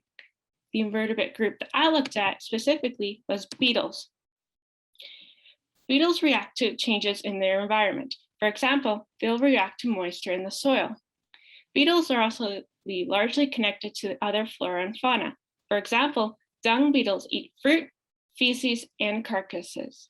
But did you know that beetles can also be used to detect heavy metals like arsenic and mercury? Who knew? I hope now you look at beetles in a different light, because I sure know I did. Over these past 6 weeks, I've learned about research and reclamation and other areas of STEM. I've learned from all the mentors I've talked to and all the research papers I have read. I've been given much advice that I'll carry with me onto my post-secondary career. I would like to thank Stephanie, Yehan, Sarah, and Dr. Nath for all their guidance, help, and support. I would like to thank my sponsors and the WISEST team, because without them, this wouldn't have been possible. And I'd like to say an extra thanks to Stephanie for being an amazing supervisor. Awesome, thank you. So what was your favorite part about your research this summer? I liked learning about how all the different ecosystems, like how they've tried to reclaim them, as well as like meeting all the different people and like seeing how they got to where they are now. Awesome, thank you so much.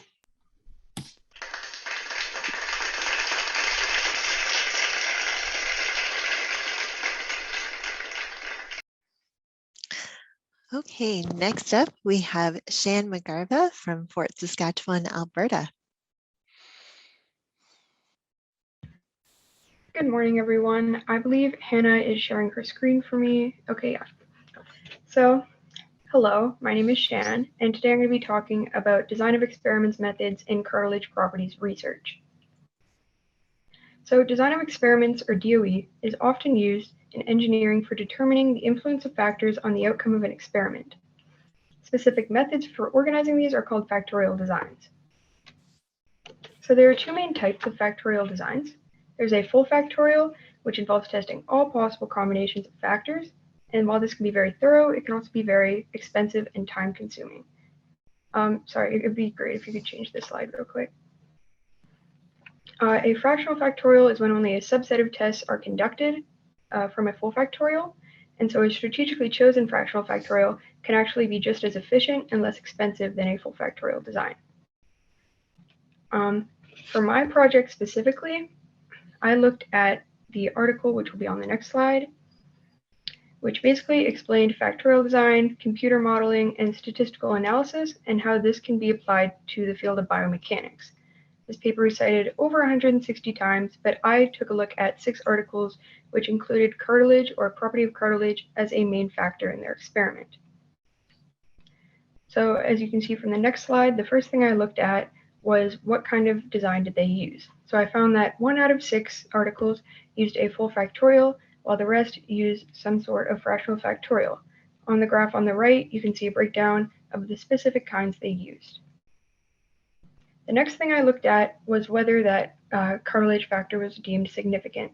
So I found that 2/3 of the time it was deemed significant to the outcome of the experiment. And actually 3 out of 4 of these times, it was found that the Young's modulus, or essentially the stiffness of cartilage, was found to be a significant factor in their experiment.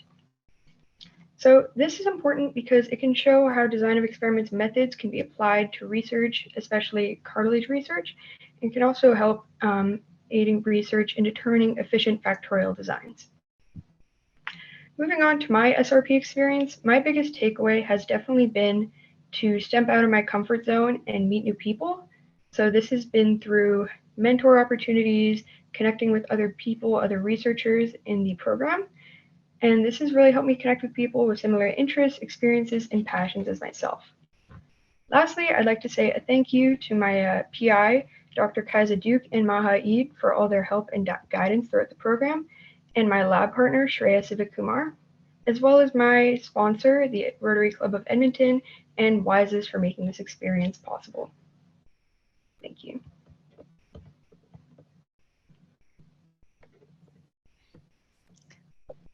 Thank you, Shan. Do you now wish to pursue a career in your placement? Definitely very much considering it. Going into this program, I didn't know a ton about biomechanical engineering, so it's definitely helped me learn a lot more about the field and consider it in my future. All right, thank you so much.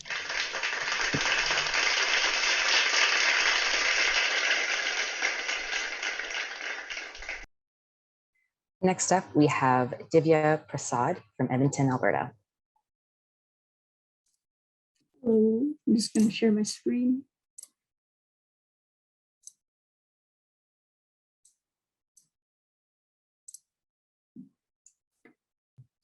So hello everyone.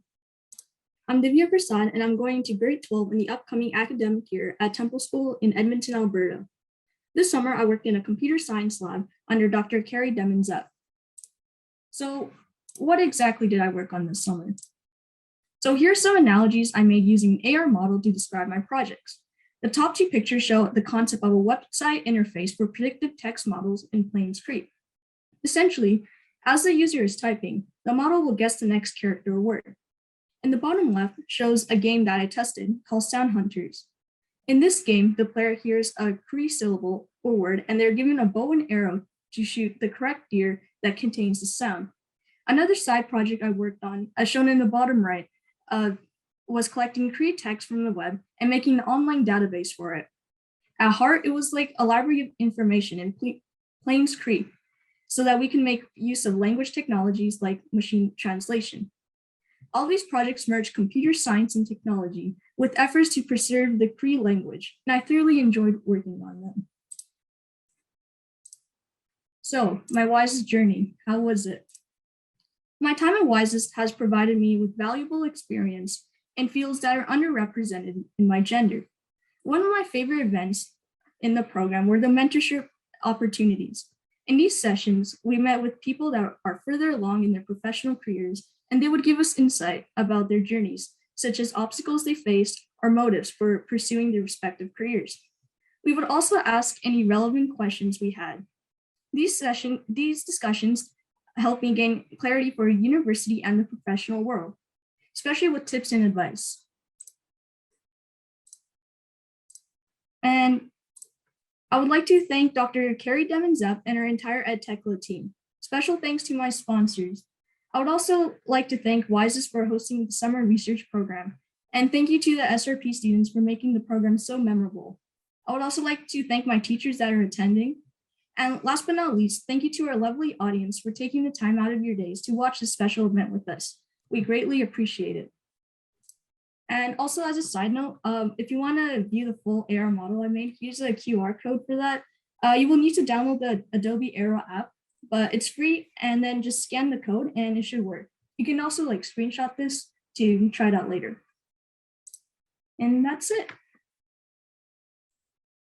Awesome. Thank you so much. So when and how, well, if and when will teachers be able to get a hold of these tools for their classrooms? Well, we're not 100% sure yet. Probably sometime in the near future. Yeah. Awesome. Thank you.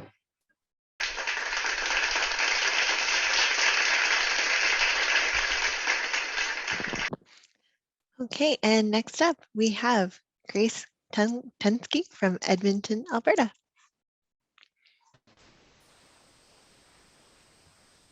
All right. Well, welcome to Uncertainties in Radiocarbon Dating Part 2. My name is Grace Tunsky. I go to Victoria School in Edmonton, Alberta, which is on Treaty 6 territory. My lab partner was Jenna Kisilovich, and my PI was Dr. Andrea Dawson. Next slide, please. So as Jenna mentioned earlier, we were using data from Pauline core samples from lakes to determine how error increases by radiocarbon method, accuracy rank, and age. What you're looking at here is one of those lakes in Google Earth Pro.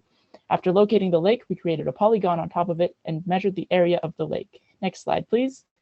From there, we separated the lakes into categories based on their lake sizes, and we determined what the vegetation source that they represented. A vegetation source is just talking about how far away the pollen that settled in the lake came from. A larger lake has a larger surface area, which means more pollen from farther away can settle there. Out of the 815 lakes that we had areas for, we had about 7,165,618 kilometers squared of vegetation source represented. That's almost 11 times the area of Alberta, which is crazy. As Jenna mentioned earlier, one of the main uses of radiocarbon data is showing how ecosystems changed in the past. With a better understanding of how past ecosystems responded to climate change, we can better understand how our current ones will react to the current climate crisis. Next slide, please. But I did not just look at lakes for 6 weeks, I swear. One of my favorite parts of the program was going to the mentorship sessions that WISEST provided. And my favorite part about those were actually when we didn't talk about science at all.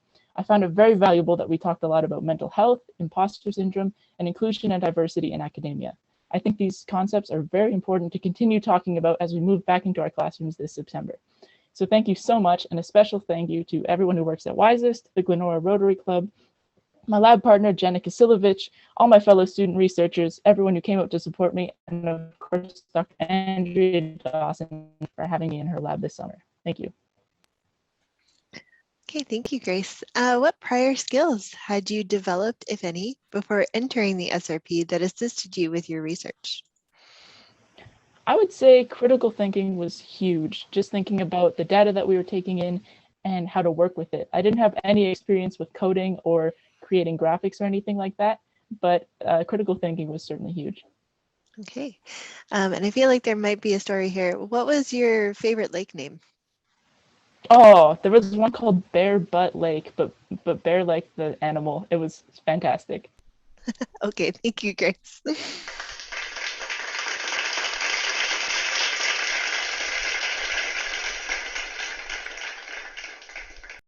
Awesome. And our last student for the morning session is Irene Alayinka from Fort McMurray, Alberta.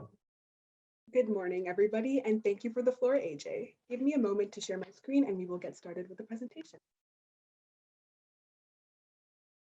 All right, I hope you can see this all well. So as AJ mentioned, my name is Irene and I use she, her pronouns, and welcome to my presentation, Agent Tamer, the Secret Life of Algorithms. All right. So a little bit about me, I'm a high school student in Fort McMurray, and my placement this summer was in the computer science department, where I worked in the Intelligent Robot Learning Lab. I really enjoyed this, and I'm looking forward to sharing my research with all of you. So my research this summer was centered around machine learning, which is just a term for the way algorithms learn. There are two types of machine learning that were relevant to my project, and those are supervised learning and reinforcement learning. So in supervised learning, we have an artificially intelligent agent, and it learns with the human trainer telling them what's right and what's wrong. In reinforcement learning, we have agents and they perform an action. They have to wait for the environment to give them a reward signal. So it's kind of like the computer science version of a response and a stimulus. Tamer is an algorithm that I worked with this summer, and it stands for training an agent manually via evaluative reinforcement. Tamer integrates supervised learning with reinforcement learning. So you can kind of think of it as the Hannah Montana of machine learning. It takes the best of both worlds. On the right, I have a diagram that explains the reinforcement learning model a little bit more clearly, but I'm going to talk more about what's on the left, which is a graph that consists of my experimentation. What I did was Irene, I'm just going to pause you just for a moment. Your slides didn't advance for us. Oh no! Well, something had to happen, so. Okay. Okay, let's see if I can make this work. 1 second. There, we're on what was WISEST like? Oh, that's very odd. Okay, where did my slide stop at? We didn't see past the first slide. Oh, that's awful. My bad. So can you see my About Me page now? No. No? I'm going to stop sharing and reshare. Sorry for all of the confusion today, folks.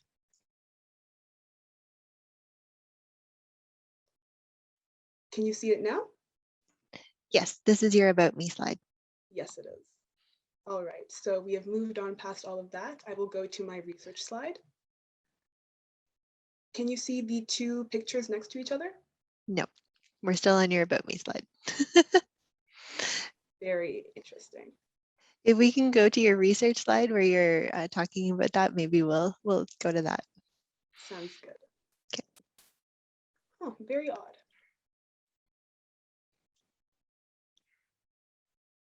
Oh, sorry for all of the confusion. Can you see it now? Yes, now we have your research slide. Wonderful. So on the right, I have a diagram that explains the reinforcement learning model a little bit more clearly if you want to take a look at that. But on the left, I'm going to talk more about my experimentation. Basically, what I did was take the Tamer algorithm and change the inputs to it to see how that affects how the agent performs. So as you can see, when we have some of the inputs, the agent score is a little bit lower, but when we have other inputs, the agent has a higher score. My work this summer wasn't just limited to research though. WISEST has been one of the most growing and learning opportunities that I've had the opportunity to experience. And I'm so glad that I've worked with all of the excellent students that have also participated in WISEST this summer. So before I continue speaking, can you see my What Was WISEST Like page? Yes. Great. So this summer I participated in mentorship sessions and professional development sessions that have been critical to my self-development. I've learned more about who I am as a person and how I work in the world, and I'm so grateful for all of that. Before I go, I would like to thank my principal investigator, Dr. Matthew Taylor, and my supervisor, Kylea Muslimani. I could not have accomplished what I have this summer without their time and their care, and I value that more than I can say. And of course, thank you to the WISEST team for all of the love you've shown us. That is a wrap. Again, sorry for all of the confusion and thank you for your patience. Awesome, thank you, Irene. So would you have considered computer science before your project this summer? So before my project, I had a little bit of experience in web design, but the programming language I used this summer is called Python, which is very different.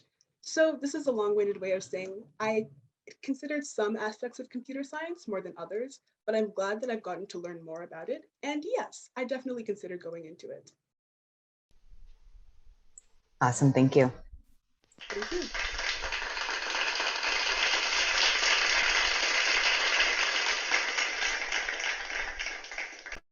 Without further ado, and for the part that I know that you've all been waiting for, our first student this afternoon is Solange Zadnik from Edmonton, Alberta. Solange, please take it away. Thank you. Okay, I'll just share my screen here. Sorry for the delay. Okay, so hopefully it's working. So hello everyone, my name is Solange Zadnik and I attend Strathcona Composite High School in Edmonton. And this year with the SRP, I was placed in a linguistics lab where, as you can tell by my terrible pun, I studied reduction. Now, reduction is something that we all do in casual conversation. We talk fast or lazily, and we don't pronounce every sound or letter in our words. The comic strip actually does a really good example of demonstrating reduction. Instead of saying, "Did you eat?" the character just says, "Jeet," but we still understand the meaning behind this. The question is, how do we do this? How do we understand the meaning behind something when letters and sounds are completely changed or just not there at all?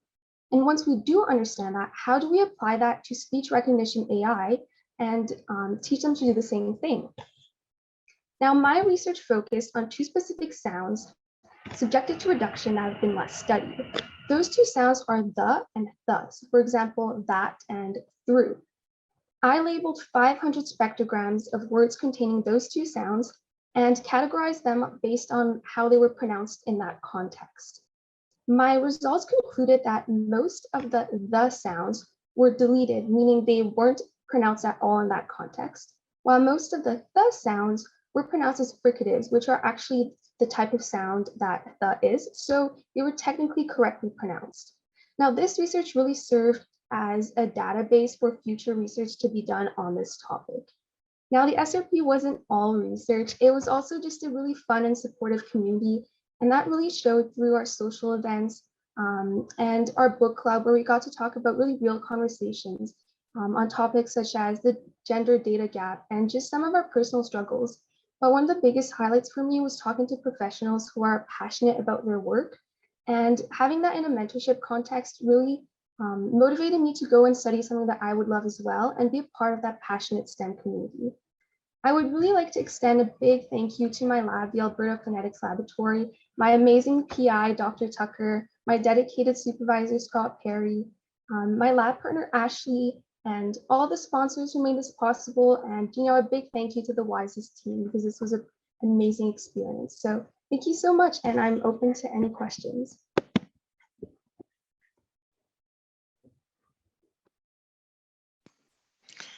Okay, do you have any recommendations for how native English speakers can work on pronunciation of these sounds? Honestly, language is a complicated thing. I'm not an expert in this field, but I know that since I've been in this lab and learned about reduction, I'm so much more conscious of how I pronounce every word. So I think it's all about being conscious and appreciating your language and being dedicated to, learning about it and, doing the best you can. But honestly, language changes with every speaker. So that's kind of the beauty of it. And then, do non-native speakers use reduction more than do native speakers use reduction more than non-native speakers from your work? Sure. So my research focused on only native English speakers because I was originally going to compare non-native speakers, but as you can tell, there's a lot of data that needs to be collected. So I focused only on native speakers, but everyone does reduction. I think one of the struggles with reduction is that when you're learning a second language, that can be a struggle because so many people use reduction. When you're learning a second language, you'll have to learn to understand the reduction that other people are doing and be able to understand all the different variations of sounds that aren't like what is written on a paper. So it's definitely a struggle for second language acquisition, but everyone does this because everyone talks in like a spontaneous way. So it's really something that goes across all speakers. Thank you. And we'll do one more question. Where do you see this research headed in the future?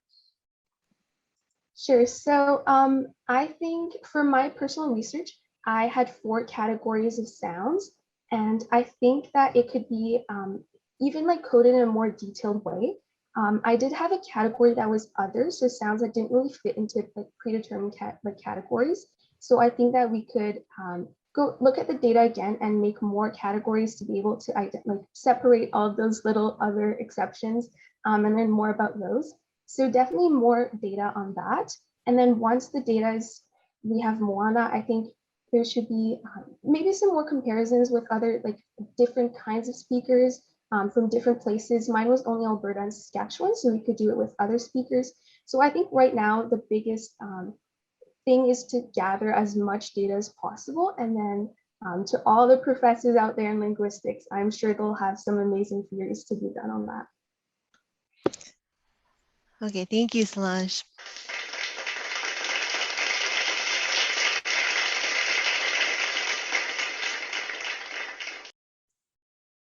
Next up, we have Sarah Freeman from Edmonton, Alberta.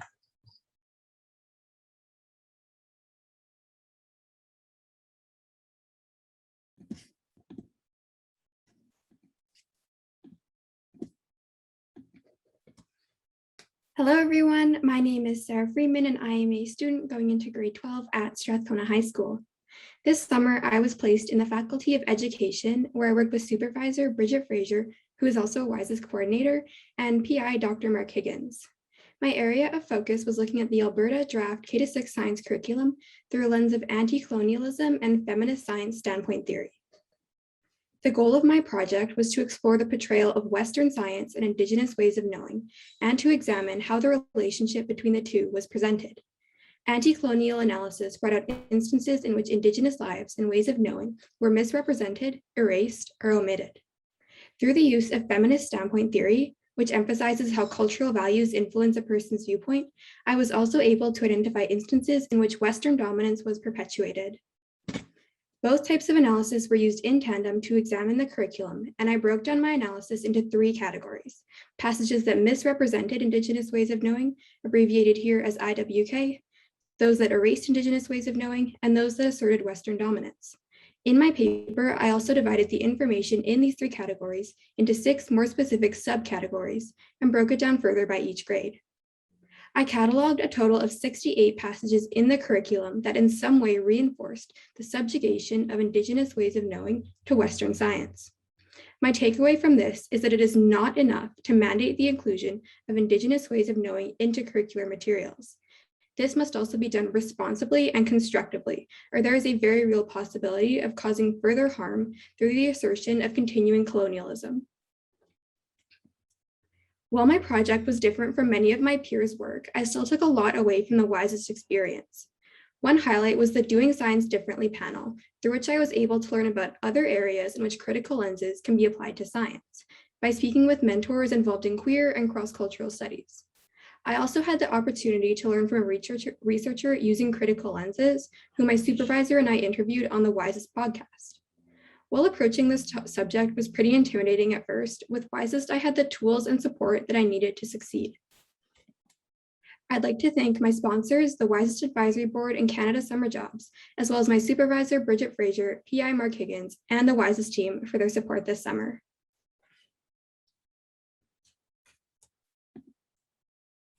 Awesome, thank you. So how do you hope your research will be used?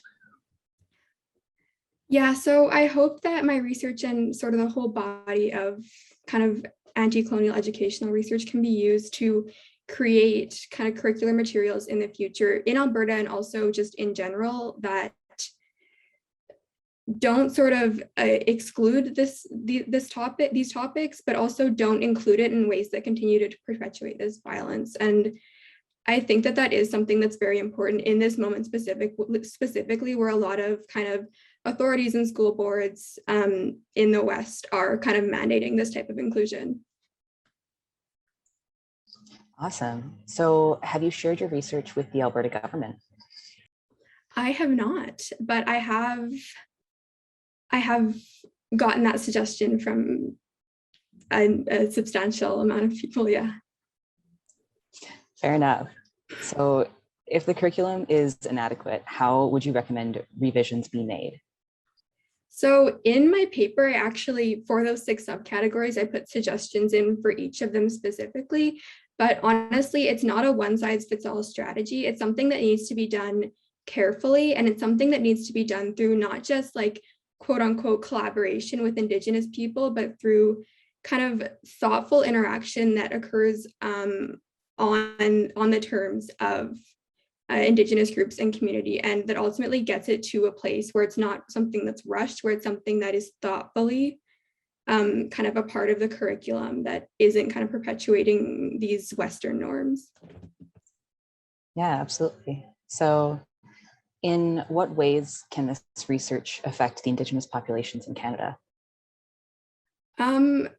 I think that it has an impact on the general population. So everyone that's in these schools is receiving this education. And I mean, this education, even though it is science education, it's shaping your viewpoint on kind of what colonialism looks like, what Western science looks like, whether Indigenous ways of knowing are even legitimate science is something that's constructed by these educational materials. And so I think that the impacts on Indigenous people occur kind of by teaching the general population, this is what Indigenous science is or should be. And if we're teaching that in an improper manner, that's going to come back later on when people who have grown up through this educational system aren't aware and or are misinformed. Yeah, absolutely. Thank you.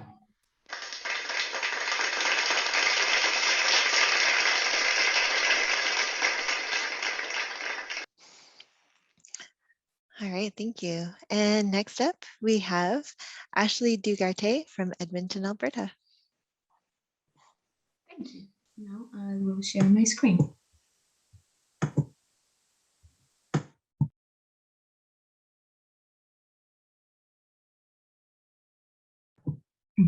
Okay, so hello everyone.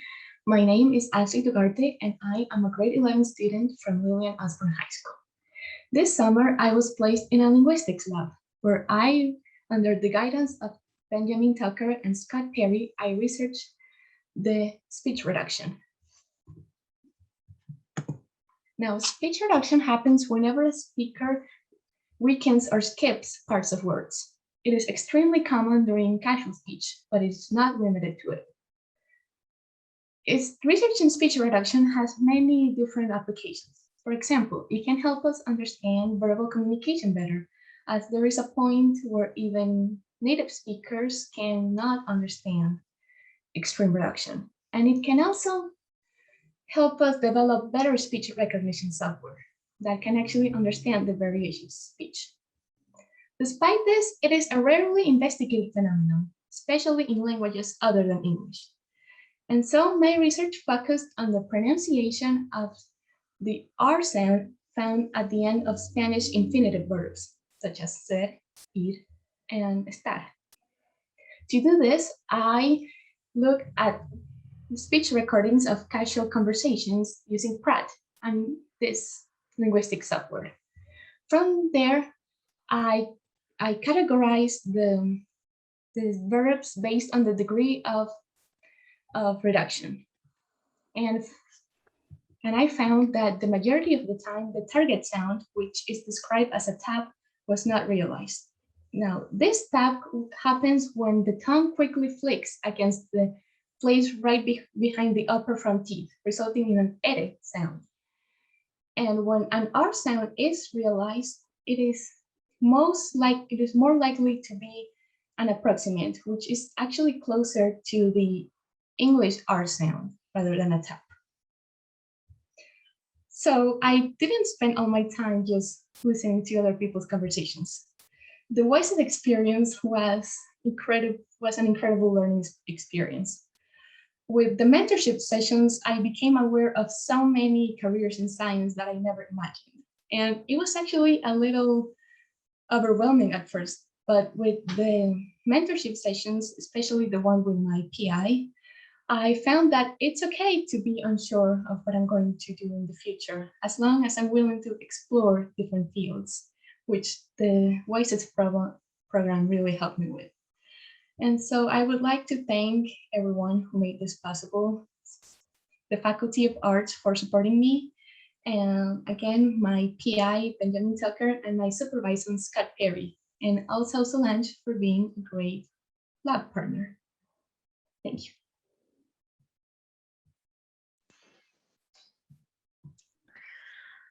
So how has your research influenced the way you see English and Spanish?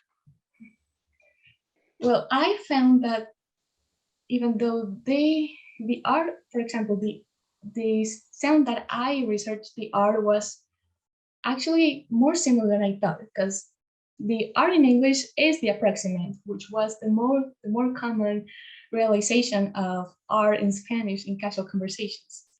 So there are some similarities that can be observed when you look at the spectrograms. And what was your favorite part about the WISEST program this summer? Gosh, well, besides learning about all these different careers, it was really bonding with the other researchers.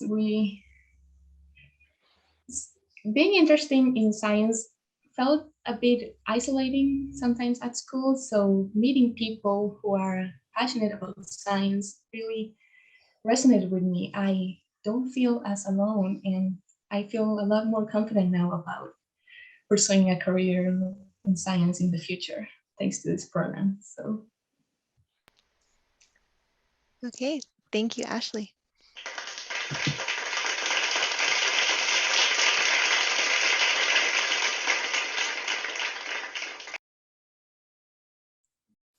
Next up, we have Emma Kozak from Edmonton, Alberta. Hello, let me just share my screen real quick.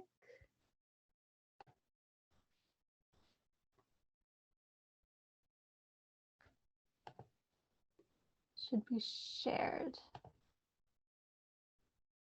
Do you see that? Yep. Awesome. Okay, so hello, my name's Emma. I'm from Edmonton, Alberta, and I'm an incoming grade 12 student at Lillian Osborne High School. This summer, I was placed in the Dino Lab, where I looked at the distribution of 3 different families of dinosaurs across Alberta. I looked at the Ankylosauridae, Hadrosauridae, and Ceratopsidae dinosaurs, which are all herbivores. Here you can see artist renderings of an Ankylosaurus, an Edmontosaurus, and a Styracosaurus, along with which families they are a part of.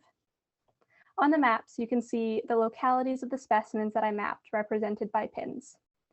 This first map you see here is shown from quite a distance away to show the general distribution of the specimens I mapped without any distracting text. This next one shows Alberta a bit closer up so that you can see all the pins. The text that you see by the pins is the catalog name and number. This next one outlines the general area that the pins fell within, and then this next one shows that area a bit closer up. These points also fell within 3 general areas with higher concentrations. This middle one here that's circled actually centers around Dinosaur Provincial Park, which is a very popular and pretty densely packed area for finding specimens. This information also has further applications, as it can be used for reference to future projects to see what specimens were found in certain areas where specific specimens were found. And if we can find a way to share this map through Google Maps, it could also become collaborative with multiple people mapping their own specimens. Now, moving away from my research a little bit, one of my highlights from this program was meeting Stephanie Ibsen during the mentor opportunity back in July. They were one of my favorite mentors that I got to meet. I found their work and their presentation so interesting and engaging, partly because of how excited they were to share about their career. That feeling was one that I recognized myself because I felt it during some of my chemistry and biology classes this year. Shout out to my chem teacher. I'm not sure if she's here today. She might be. I found their presentation really inspiring because it showed me that eventually I'll be able to find a job that will make me feel just as enthusiastic and passionate. And finally, I would like to extend a thank you to the WISEST coordinators and my sponsors for making this program possible. I would also like to thank Howard Gibbons for being an amazing and super supportive supervisor this summer. Thank you. Thank you, Emma. So what are some areas denser with dinosaur fossils than others? Or why are some, sorry, not what? Oh, I didn't really look into the why, but I'm sure it's also based off of like the layer of the earth that the dinosaurs were found in. I'm sure that there were some where the layers are more open and accessible in some areas than others. Yeah, absolutely. So what was the most difficult thing about using Google Earth? Um, Learning how to use it. At first, I was following a lot of YouTube tutorials because I had used just like the website Google Earth at first, and then I had to figure out how to download it, and I had to get I had to borrow one of my parents' laptops to actually run the program. So just setting it up at first was pretty tricky. So what was your favorite part about exploring paleontology in this province? It was so cool to know that there's so much available for paleontology so close. Because I remember going to Drumheller and the Royal Tyrrell Museum when I was younger, and it's just so cool to explore it later on now that I'm a bit more aware. And it's really awesome because there's so many opportunities in the province so close by. Okay, awesome. Thank you so much.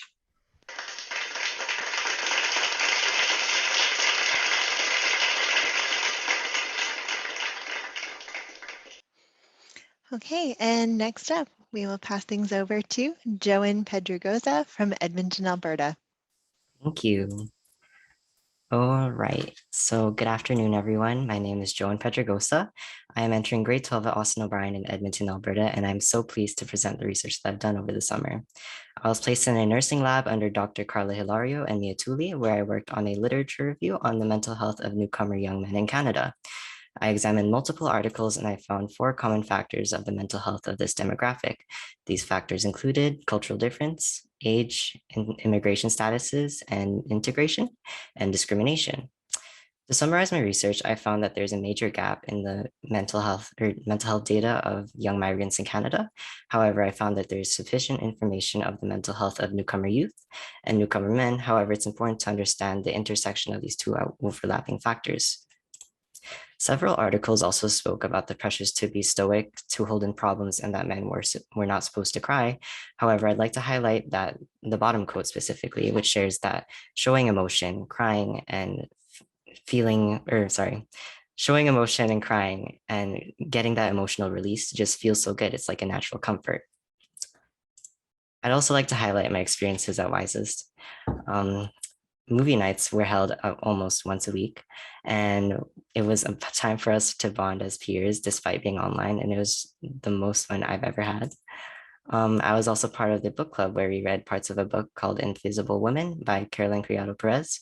It highlighted the importance of having gender data in everyday study, such as the quote that's on the screen right now, including gender data in a study done in Sweden, saved them money. And that concludes my presentation. Here's some of my resources.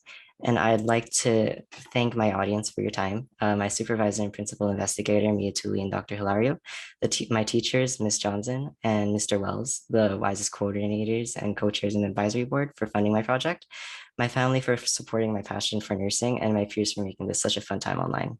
Thank you. Okay, has your research impacted your own perspectives? Totally. I've never felt the pressures to feel masculine, so I've never really looked into this that much. So it's definitely giving me like a different perspective of how men feel. Okay, and how would you like to see your research continued? I would like to see my research continued so that it would impact the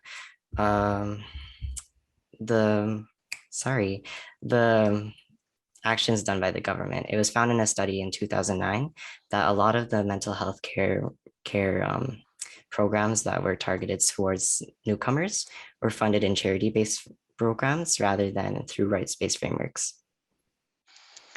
And then from your research, what is your #1 recommendation for those of us who work with adolescent youth? To think about it intersectionally. Not everyone is the same, and there are other ways that we can really show our emotions. I found in a lot of the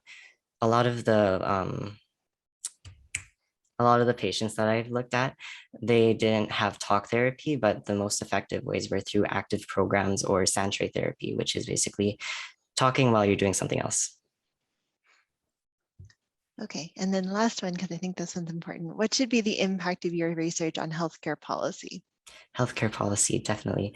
So like I said before, I feel like the funding towards healthcare should be allocated towards these programs that are specifically targeted to newcomers. I feel like it's really important that newcomers get this kind of mental health care that's targeted towards them, because it was found that mainstream mental health care providers weren't as useful to newcomers as there were these barriers, the cultural differences, the language barriers, all these barriers. All right. Thank you, Joan. Thank you.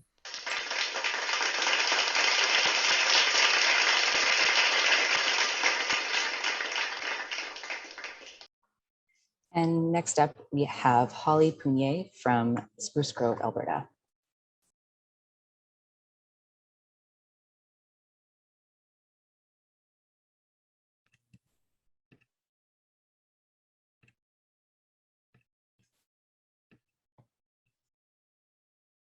Okay. Good afternoon, everyone. I'm from Spruce Grove Composite High School.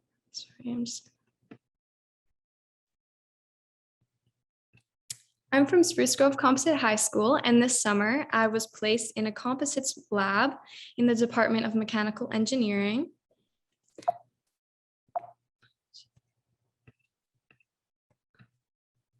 The goal with composites is to combine 2 or more unique materials and achieve better mechanical properties than each one would individually.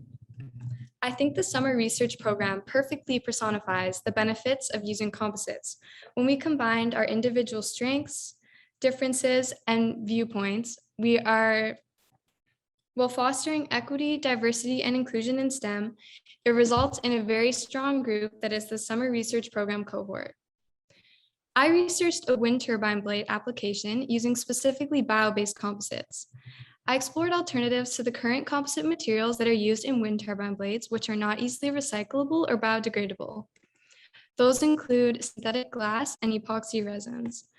I looked at different natural fibers, including hemp, flax, and jute, as well as some different bio-based epoxy resins, including eco-epoxy and green epoxy. Wind turbine blades experience wind loads and gravity loads, so it's important that the materials you use have a high Young's modulus, high stiffness, and low density. So I spent a lot of time looking at charts like this and doing calculations like these to make sure that the material I chose would be able to withstand the forces and be the most optimal composite. I researched a lot about the challenges that come with utilizing natural fibers, which include fiber matrix interaction as well as high variability. But most importantly, how to combat these problems through chemical surface treatments. Here's the 3D model my supervisor, Mr. Lepp, helped me create on SolidWorks. And here I examined the mechanical properties and how angle can affect the mechanical properties of a composite. During the mentorship session with my PI and supervisors, Dr. Carey asked us what engineering is. I didn't know what to say, and all I could think of was hard and problems. But throughout the summer, I researched a lot and was given the chance to listen and ask questions to so many inspiring role models. I got to hear so many amazing people speak about their education, careers, and research, and all of this helped me form a better realization of what engineering truly is. It pushes us to explore and innovate new things, but also encourages us to advance things that already exist in a way that can be more efficient and more sustainable for the greater good. I'd like to thank Dr. Carey and my supervisors, Mr. Lepp and Mr. Eid, for helping me throughout my entire research project. Thank you to my sponsor, Threshold Impact. None of this would be possible without your support. And also thank you to the WISEST coordinators for all of your amazing support throughout the entire program. Awesome, thank you. So how long do current wind turbines last, and how would one out of an environmentally friendly material last? I think that current ones last probably around like 30 years, I'd say, maybe less, 15. I'm not exactly sure, but I'm thinking it would be somewhere around there. For natural fibers, they do react differently to stresses. So that is one of the challenges when you use them. Because of heat, they will sometimes degrade a bit quicker. So that's why you have to kind of modify them chemically sometimes, but I'm not exactly sure on what the difference would be exactly. Yeah, for sure. So do you see yourself going into engineering in the future? Yeah, definitely. I was really interested in engineering before this, and after like hearing all of the amazing different fields there are from like the mentorship sessions, I still really want to go, and it gave me a better idea of like what I possibly would want to go into as well. Awesome. And what was your favorite part about this summer? I think my favorite part about the summer was definitely just finding like a bunch of like-minded people and being able to connect with them. Awesome. Thank you so much. Thank you.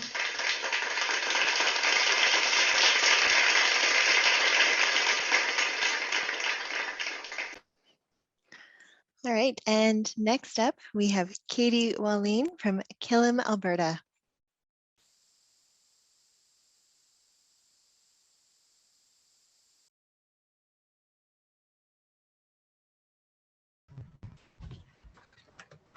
Good afternoon, everyone. My name is Katie Pauline, and I attend Central High Cedric Public School. This summer, I was placed in the WISEST Glycobiology Lab. Next slide, please. As defined by the University of California, glycobiology is the study of the structure, production, and biology of glycans, or sugar chains located on the surface of every cell. The WISEST lab is specifically interested in sex differences in glycans and how they affect the immune system because male and female immune systems are different. Currently, males are the dominant sex in clinical studies. This has left females in danger due to different responses to medications and dosages. From 1997 to 2001, the FDA removed 10 drugs from the market, 8 of which impose a greater threat to females than males. A recent example is that females make up 77.4% of adverse reactions to the COVID-19 vaccine in Canada. By using females in research and clinical studies, these types of statistics can be reduced. However, lab work was one part of the overall WISEST experience. From paint night to book club to general chatting, a community has sprouted in the 2021 WISEST cohort. Social activities brought me closer to my peers as we all learned where we belong in STEM. Finally, I would like to say thank you for this opportunity. My PI and supervisor, Dr. Lisa Willis, was an amazing influence and support throughout the summer. My peers deserve recognition for making my WISEST experience incredible, especially my lab partner, Nicola. The WISEST coordinators and staff made the program possible through their planning and hard work. Finally, without my supporter, the WISEST co-chairs and advisory board, I would have never had the opportunity to participate in WISEST. Thank you to everyone.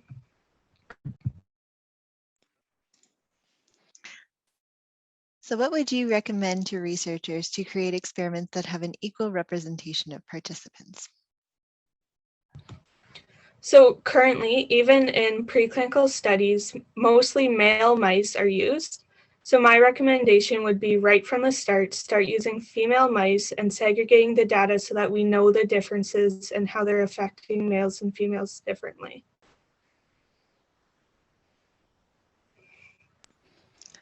Okay, thank you. All right, thank you, Katie.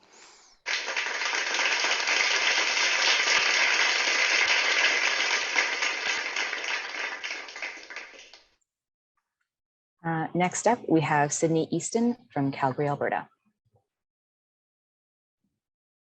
Hi, thank you, AJ.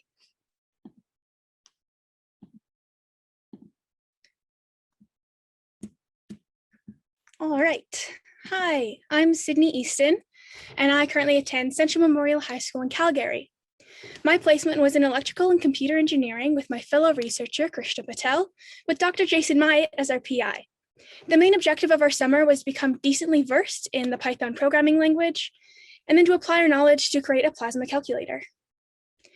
The way the calculator worked is by storing a bunch of math functions in class methods, and then using inputs for the starting values. And then once the units and values are given to the calculator, The calculator then manually converts them to whatever is applicable to the selected formula before returning the value in the user's specified units. This way, the user does not have to do any conversions. A calculator like this is intended to be used by physicists like Dr. Jason Myatt and his grad students. A calculator like this would be helpful because currently many people are using a booklet called the NRL formulary. So they have to convert manually between units like electron volts and microns. So a calculator saves a lot of time and is a lot more accurate. Dr. Jason's work and what the calculator will be used for is centered around creating energy with nuclear fusion instead of fission. To fuse two low mass atoms together, the kind of thing that normally happens in stars, so there has to be a lot of heat and pressure, and this can be achieved through powerful lasers here on Earth. However, they have to be under specific conditions, hence the need for lots of math formulas. Moving away from the sciencey stuff and toward the WISEST program, some of the most impactful experiences for me are shown on the screen here. But today, talking about the mentor and networking sessions. Whether they were with Dr. Jason Myatt or with one of the other fantastic guests we've had over the 6 weeks, I learned so much from a variety of people of all different backgrounds. The mentoring sessions have really opened my eyes to the applications of STEM outside of the academic world and have made me really excited to be part of the workforce in the years to come. Finally, I'd like to thank the WISEST coordinators for making this whole program possible, as well as Process Solutions and Canada Summer Jobs for sponsoring me. And I thank you, Krishna, for being a fantastic partner. And finally, Dr. Jason Myatt for not only sponsoring me, but for being an amazing PI over the past 6 weeks. Awesome. Thank you, Sydney. So when/will this calculator be available to the general public? It was never really made to be given to the general public. It's more so for Dr. Jason's grad students. However, it can definitely be adapted to be released to general public. It's just not quite there yet. It needs a little bit more revision. Yeah, fair. So what is the main difference between a regular calculator and a plasma calculator? Okay. Well, it's specifically tailored towards plasma physics. So it is storing plasma formulas and functions. So there's a screen that showed it, but it asks you for your inputs and what function you want to use. So you don't have to really be typing in numbers aside from what you have. And it doesn't like have adding and subtracting functions. It's pre-built in. Awesome. So what were the major differences between using Python and other programming languages you may have used in the past? Well, the syntax is very different, especially from C and a little bit of Java that I've done. But it's fairly similar. You just kind of have to figure out the small differences and kind of tweak your programming to match whatever the program calls for. Awesome. So last one, why is fusion better than fission? Fusion is taking two smaller particles and putting them together to release energy, whereas fission is pulling apart an unstable nucleus. So when you're pulling apart the unstable nucleus, there's a lot of radiation that's produced and harmful radiation. We've all heard about like three-eyed fish and that sort of thing. So nuclear fusion, there's less dangerous radiation and it produces a lot of power compared to what's put into it. Awesome. Thank you so much. Thank you.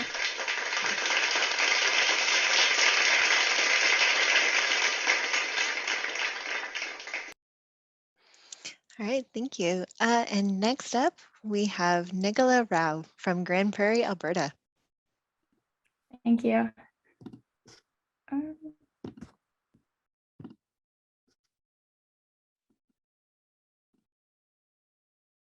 Okay, so hello everyone. My name is Nicola Rao. I live in Grand Prairie, Alberta, and will be going into grade 12 in the fall at the Center for Learning at Home. My experience at WISEST has genuinely been so amazing. The PD sessions have definitely broadened my horizons to all the career options in STEM. I've also learned so much from my PI and her lab, and for that I'm truly grateful. As you can tell by my title, my project is centered around glycans, particularly their functions in the human body. So what is glycobiology? Glycobiology, put simply, is the study of the structures and functions of glycans. Glycans are chain-like structures made up of simple sugars like sucrose, fructose, galactose, etc. The diagram here is just to give you a visual representation of glycans and their different structures. Now, it's the modification of these structures that has the ability to initiate anti or pro-inflammatory responses. A person's age, sex, hormones, and overall health can change the structures of these glycans, which is what makes it such a popular research point in disease progression. Now, this kind of connects me to my next slide, which is why my research is important. So this research is showing huge advancements in the areas of forensic sciences and health and disease. In regards to forensic sciences, glycan analysis is being looked into as a superior alternative to analysis of DNA in blood. As you can see by the diagram, in theory, we would be able to take a blood sample, identify the glycans, analyze these glycans, and determine a subject's age, sex, BMI, disease profile, etc. Now, this branches into health and disease. As you can see, disease profile is modified by glycan structure. So it's understanding how these structural changes cause inflammation and therefore autoimmune diseases and cancers that will give us a better idea as to how to treat these diseases most effectively. Glycans are one of the 4 most important molecules in our body, and I believe more research in this area could lead to some groundbreaking discoveries. And that's my project. I would just like to say a big thank you to everybody on the screen, particularly my PI, Dr. Lisa Willis, and the Willis Lab for just taking me along for the journey, and also the WISEST sponsors, particularly Christy Caldwell from International Paper for sponsoring my time in the program, and all of my teachers and mentors, particularly my chemistry teacher, Mr. Chartrand, for instilling my love of science in me. So thank you.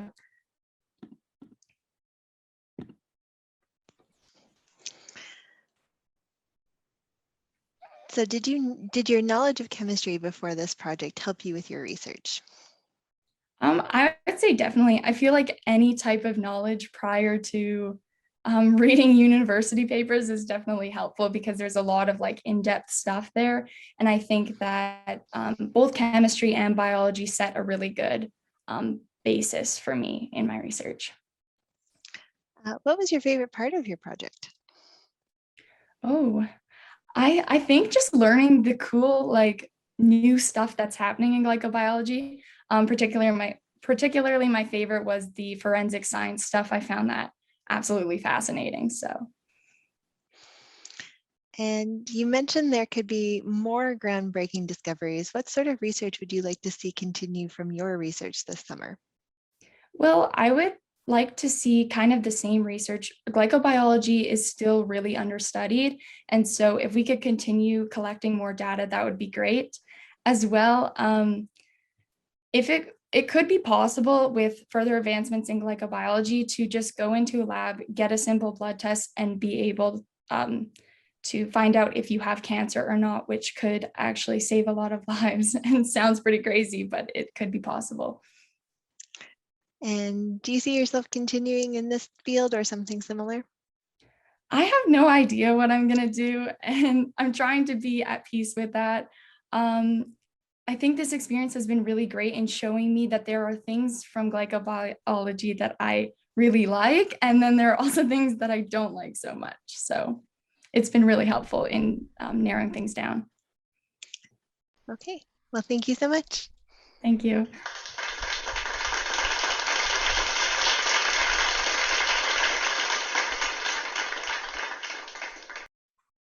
Awesome. So up next, we have Estefania Santos from Fort McMurray, Alberta.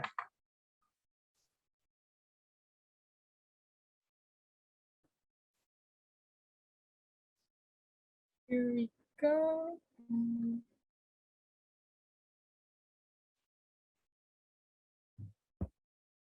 So hi, my name is Estefania, and this summer I was placed in a braided composite lab in mechanical engineering.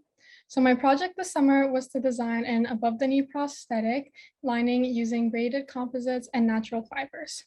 Linings are part of a prosthetic leg that are made to protect the skin from chafing and abrasions that may occur while walking with the prosthetic.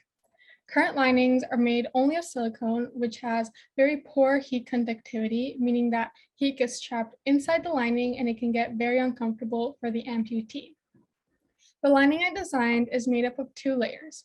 One is hemp, which is very tightly wound to protect the skin, and it's a very breathable material to let air circulate.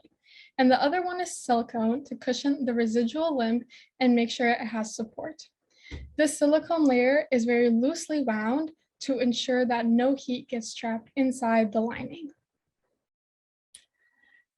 So this lining allows amputees to wear the prosthetic without worrying that it'll get too hot and uncomfortable to walk in. So all in all, I love my experience at WISEST, and I hope to have more internships like these. One of the most memorable moments was the mentor sessions where we connected to university students and professionals. All the mentors gave insight on the careers and gave amazing advice when it came to university. So thank you to WISEST and the coordinators for planning this entire summer out for us. Special thank you to my PI, Dr. Carey, my supervisors, Eric Lepp, Samir Eid, and Jade Belisle. Also, very special thank you to my teachers, Monsieur Labbé and Miss Toole, my sponsor, Syncrude, and my family and friends for supporting me and encouraging me to apply to the summer research program. Awesome, thank you. So what else would need to happen for your design to become commercial? I think it would have to go through a process where we get feedback from amputees to see how comfortable it really is and if it does properly let air circulate. Awesome. So what were other materials that you looked at and what kind of made you narrow it down? So I looked at bamboo, and I also looked to see if there was like one single material that was able to kind of check off all the like the list I had. But unfortunately, there wasn't one single material that could do that. And so I also looked at bamboo and cotton, but I decided on hemp just because it is aseptic, meaning that there won't be any harmful bacteria in the material. Awesome. So one more, how is the braided composite made? So there's actually a special machine that is round and there are fibers lined up around it, and then the machine spins and it can braid the fibers together to form the desired shape. Awesome. Thank you so much.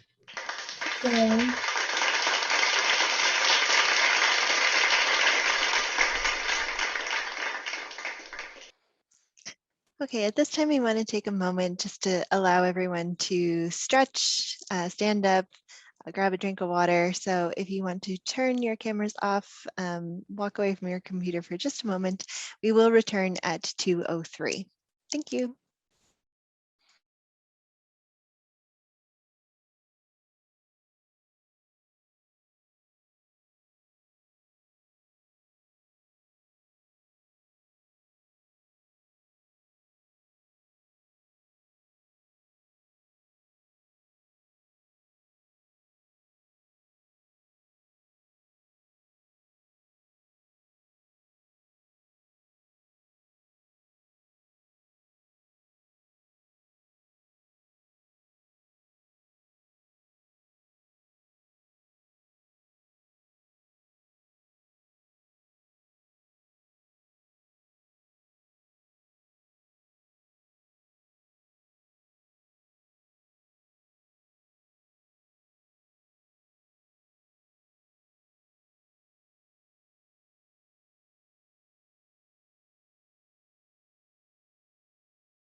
Okay, welcome back, everyone. We're going to continue on. And our next student will be Lauren Cote. And Lauren is from Fort St. John, BC. Lauren, you can share your screen.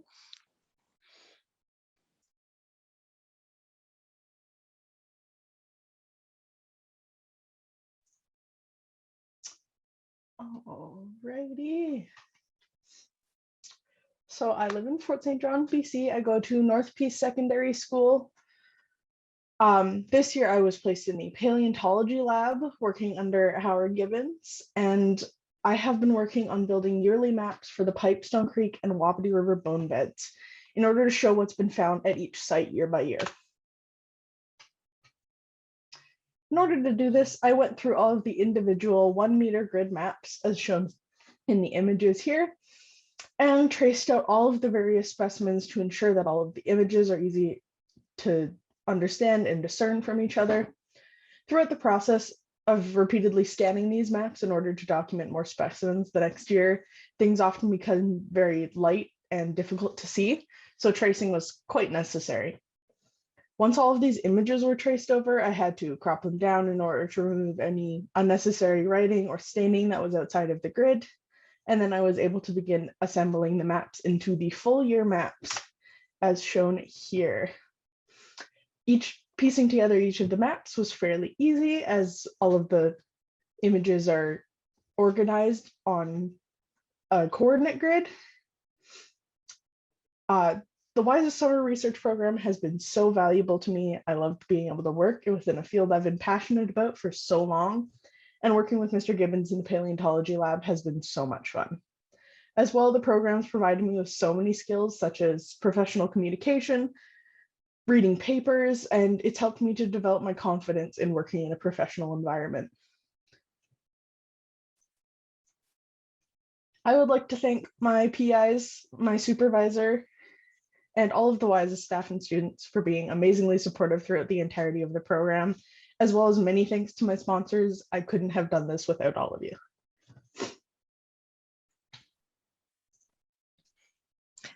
Okay, what was the most interesting thing or most interesting find in a bone bed or favorite item that was traced that you came across or heard about in your research?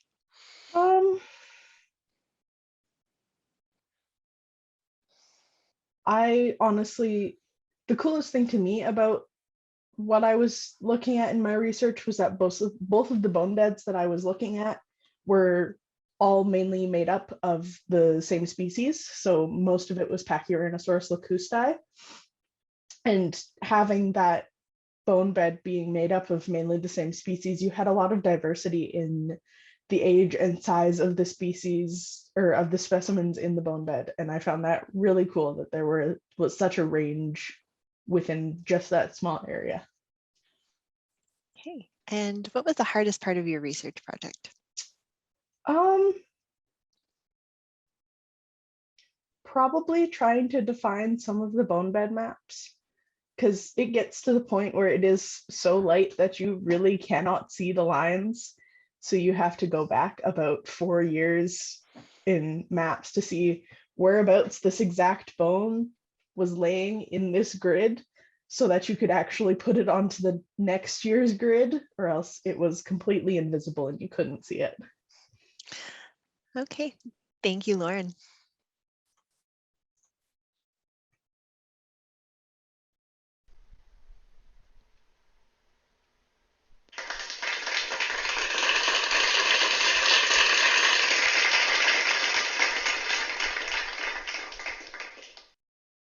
Awesome. Next up, we have Barrett Groves from St. Albert, Alberta.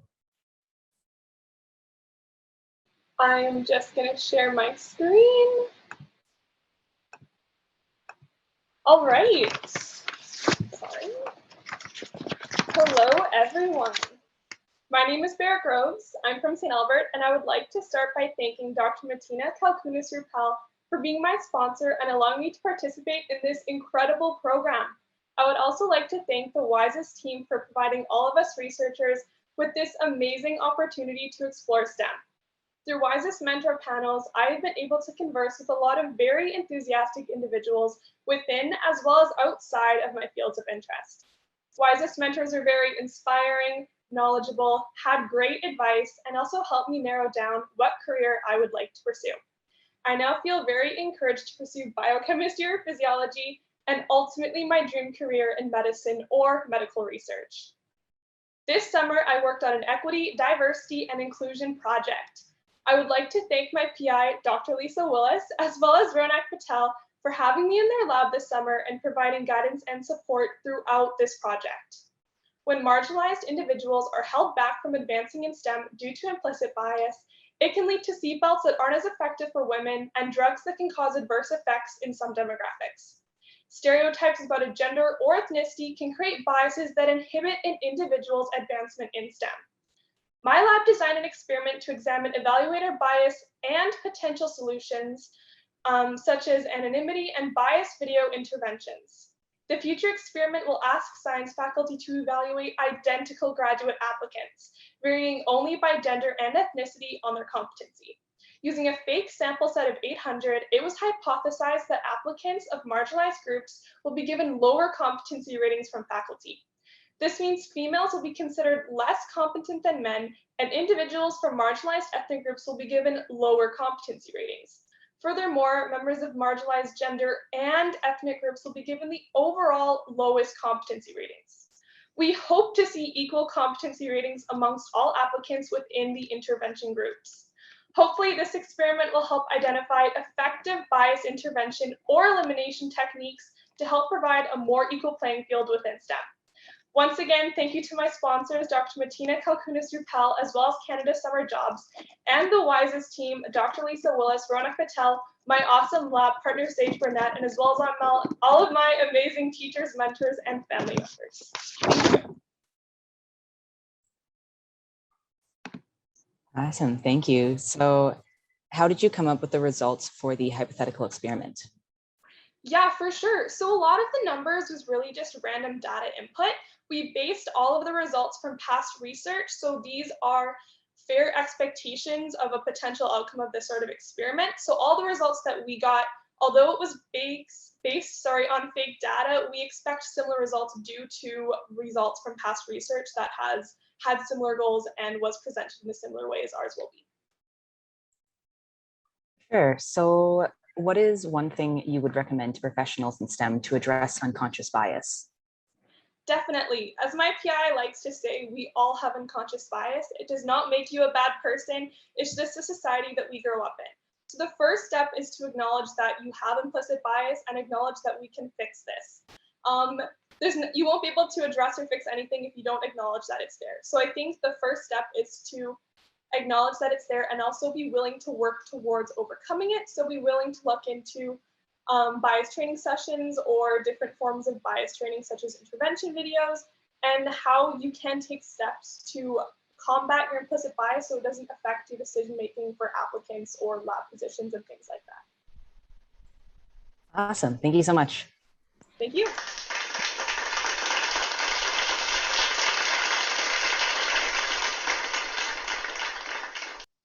All right, and next up we have Sage Burnett from Slave Lake, Alberta.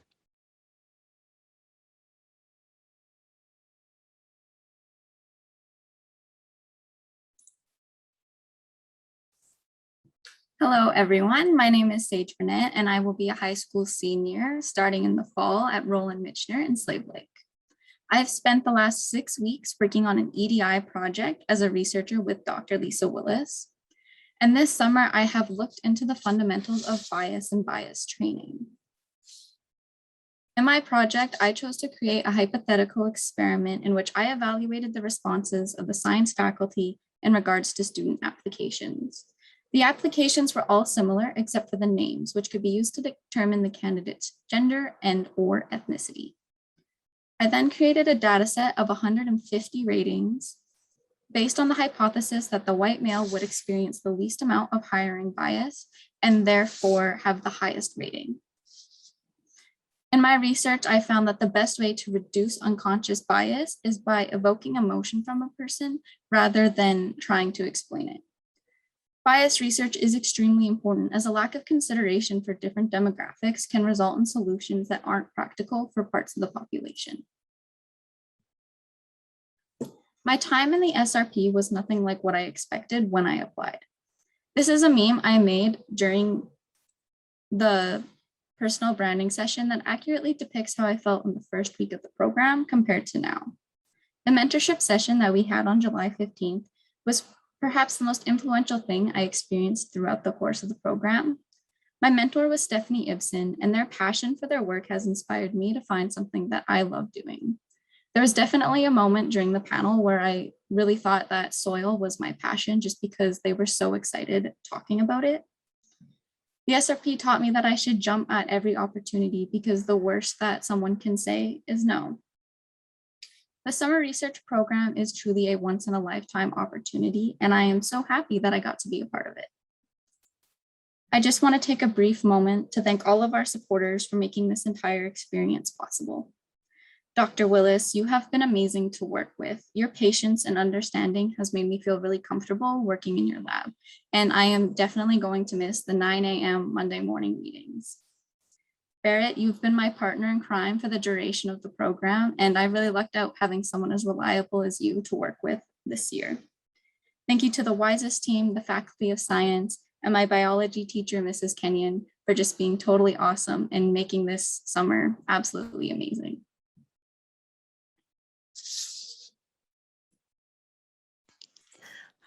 So, how would someone go about finding their own biases?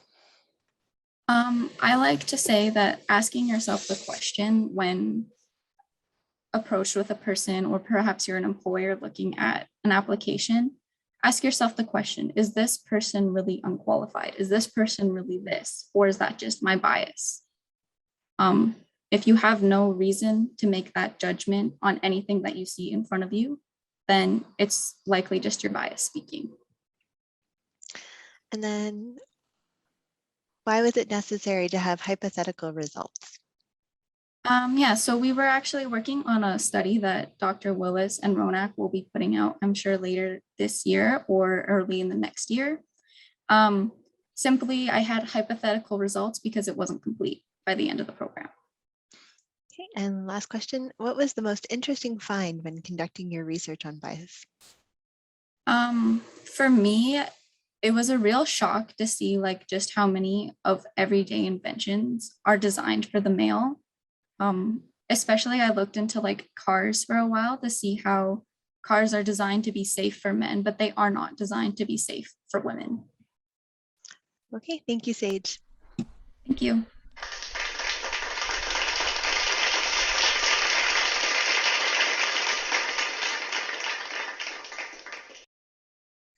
Next, we have Jenna Harrison from Drayton Valley, Alberta.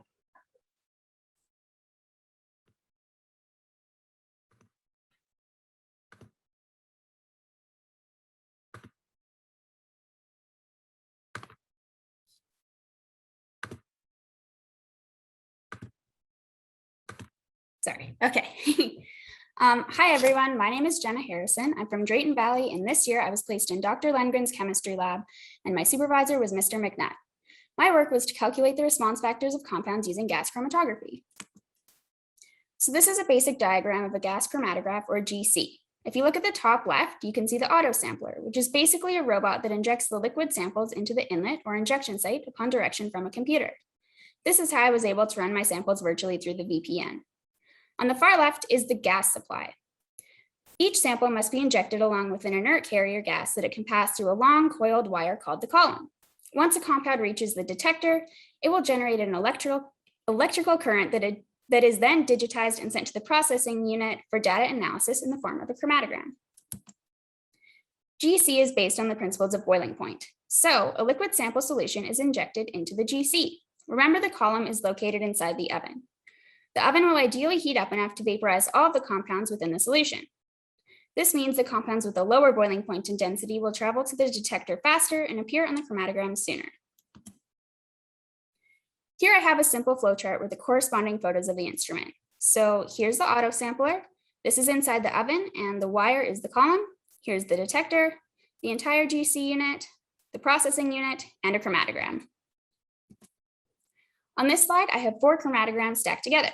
There are 2 big peaks. The one on the left is the internal standard, and the one on the right is the starting material. An internal standard with a known concentration is used because it has a proportional relationship to the starting material. In this picture, you can see the table that I got some of the values from for my calculation. This is the graph that I developed showing the response factor, or RF, of the starting material. The slope is equal to the response factor, and the R² value represents how linear the line is. Being a part of the WISEST program has been such an incredible experience for me. As you can tell from my crash course on GC, I learned lots about what a career as a chemist in research could be like. I had the opportunity to sit in on lab meetings and a practice candidacy exam, which both went way over my head, but were super cool regardless. I also got to meet and work with different members of the lab, and despite the virtual setting, I got to run my own experiments. And I just wanted to quickly thank WISEST for putting on the incredible PD sessions, my sponsors for making my position possible, the Lundgren Lab for having me in their lab, and my supervisor for answering all of my questions and making sure my project was exciting. Awesome, thank you. So did you get the results you were expecting after running the experiments? I think they were pretty accurate because we did get such a good response factor. And the R² value was supposed to be 1. So that's pretty close. So you can accurately interpolate and extrapolate from the data. So that's good. Awesome. So one more, why is this important, and how does this apply to the real world? Okay, so gas chromatography is used for lots of reasons. You can separate and quantify compounds within a solution. You can test the purity of a substance, and it can help you to identify a substance. So this is used in industries like pharmaceuticals, quality assurance, food and agriculture safety, forensic, and environmental analysis. This is a chromatogram of like a rubber soother, and it's showing just the different chemicals within it. And then the Lundgren Lab group focuses on methodology development. And this is helpful because it can advance the field of chemistry. And it's really helpful in the synthesis and preparation of valuable molecules for industries like pharmaceuticals. Awesome, thank you.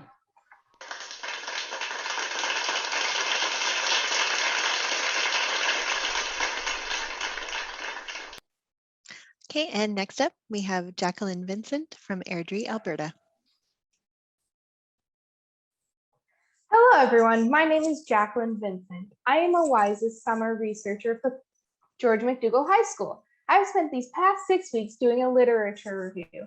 It was titled The Structure of a Virus-Encoded Nucleosome, and this research was performed by Amir's lab and at the New York University. It was published in the Nature Journal in 2021. In this article, they studied viral nucleosomes.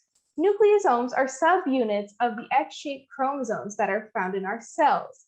They are composed of these protein histone cores and the DNA that wraps around them. In eukaryotes, there are 4 histones as shown here, and here are their viral counterparts: H alpha, H beta, H gamma, and H delta. H alpha and H beta pair together to form a heterodimer via a handshake motif. H gamma and H delta pair together to form a heterotetramer with an H gamma homodimer in the center. These basic histones allow the negatively charged DNA to form into a nucleosome. Some differences between the two lie in the fact that viral histone pairs are coded for by a single gene and are therefore joined by connectors, as shown here in blue. The 4 eukaryotic histone proteins are coded for by 4 separate genes and therefore lack such connectors and have these long histone tails instead. It is important to note these differences and understand the viral structure because to learn how viruses compact and transmit DNA.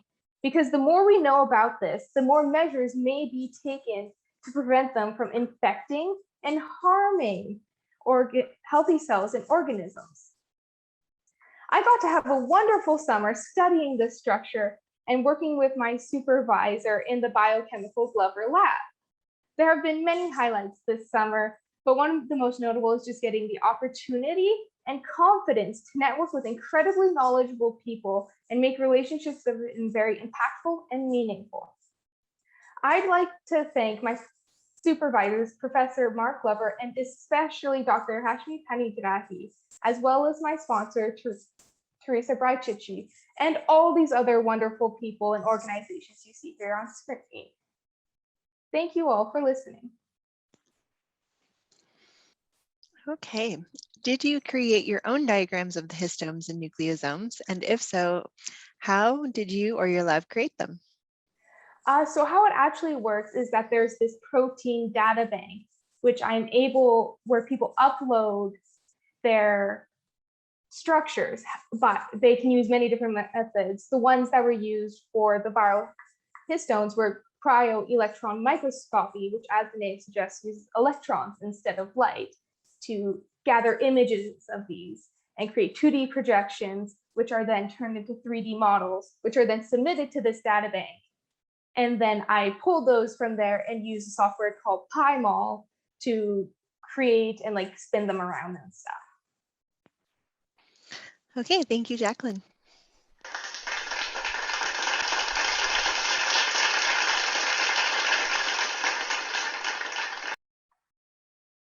Next up, we have Krishna Patel from Edmonton, Alberta. Thank you, AJ.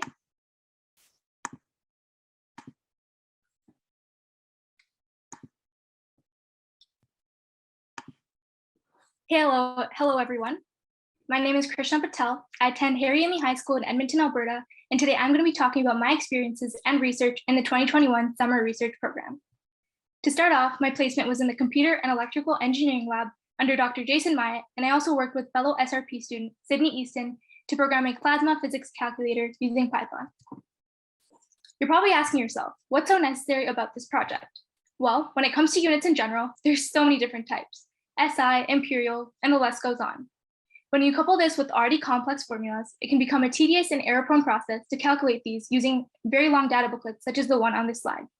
What we wanted to do was create an efficient program that did these conversions and calculations automatically so that it could be used by researchers and students in the plasma physics field. We did this using 3 key things: tagged data, which organized user inputs into a data structure called a tuple, 2 types of classes, one which contained all the plasma formulary, and multiple classes that contained conversion calculations. Finally, there was unit conversion libraries that organized the unit classes so they could be easily called on throughout the code. These 3 things allowed the program to be easily extended in the future because the plasma physics field is rapidly evolving, and thus formulas may need to be added and changed in the future. During this process, there was many days where we spent hours figuring out what was causing errors, and sometimes there were little things like parentheses that were the solution. Other times there was no error, but the code wasn't working how it was supposed to, then it was up to us to figure out what was going on wrong. But I must say, there's nothing more rewarding than actually figuring this out and somehow fixing it.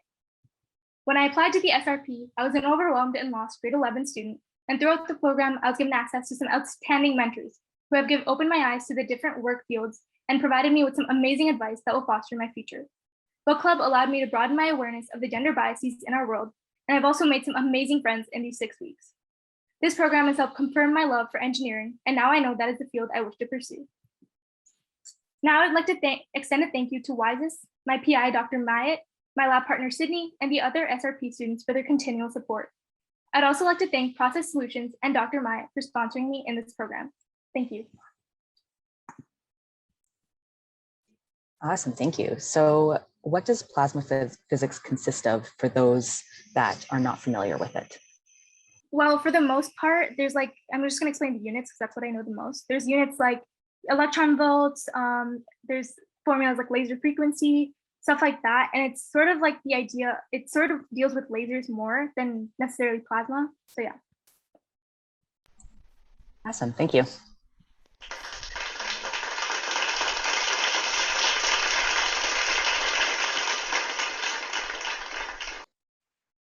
All right, and next up we have Dara Buckwitz. Thank you, Bridget.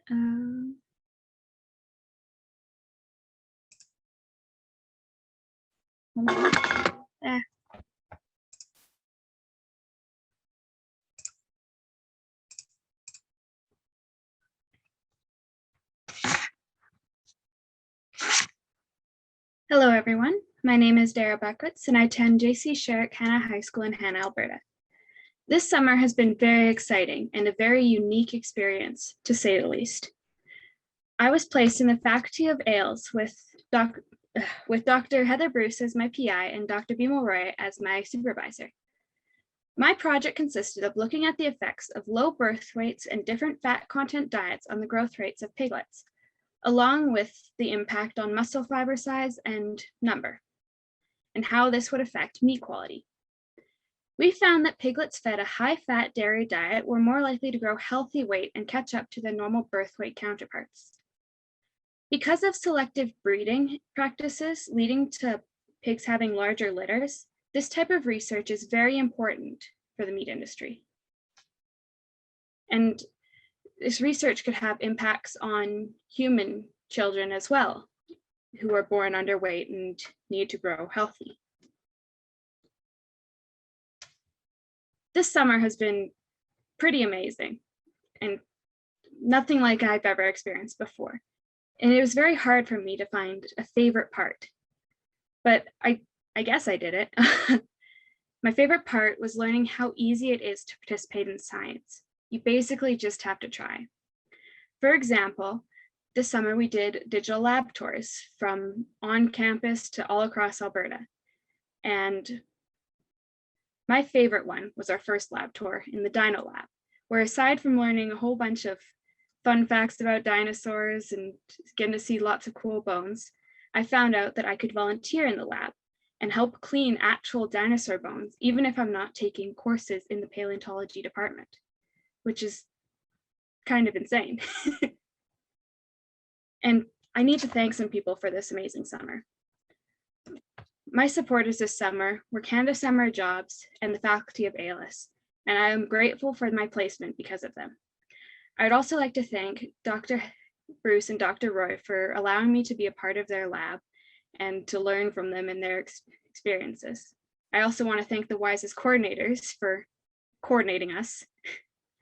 And I'd like to thank my teachers who provided me with letters of recommendation that allowed me to get into this program.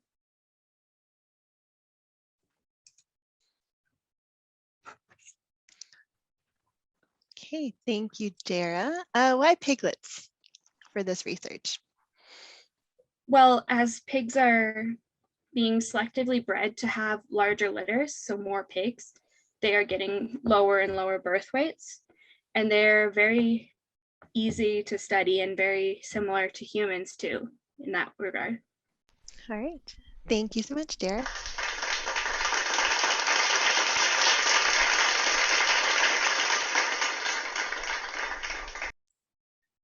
Next up, we have Aparajita Raman from Lloydminster, Alberta. Hi, everybody. I'm just going to share my screen.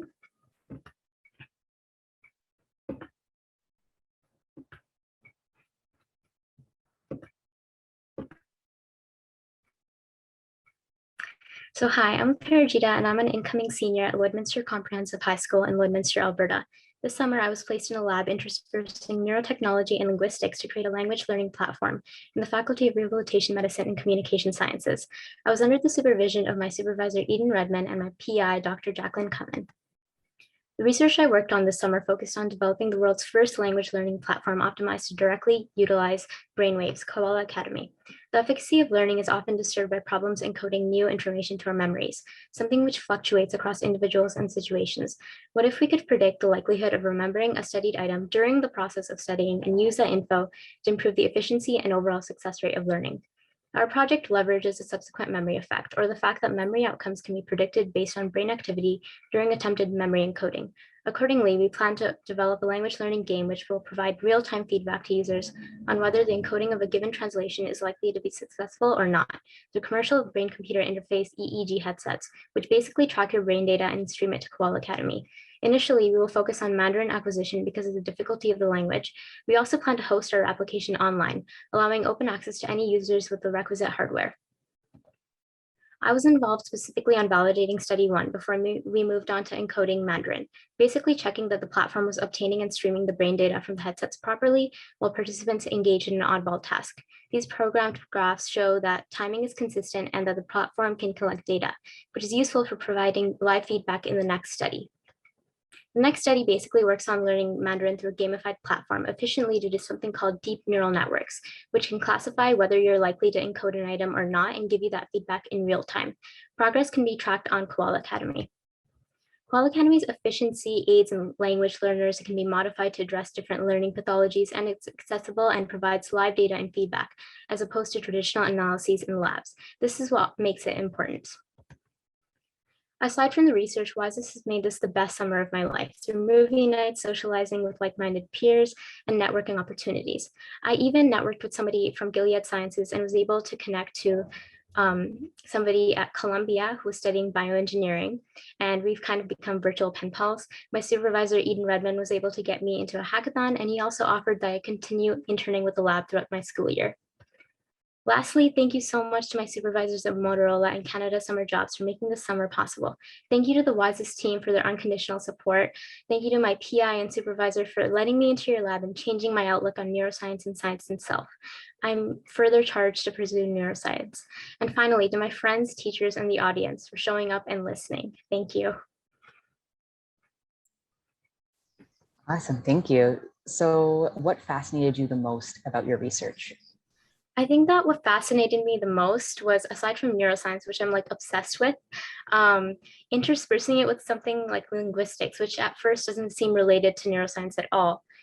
Then combining it to give you some wonderful platform that can help people learn things by literally tracking their brainwaves. It sounds like something that's out of a movie, and I'm so excited to work with it.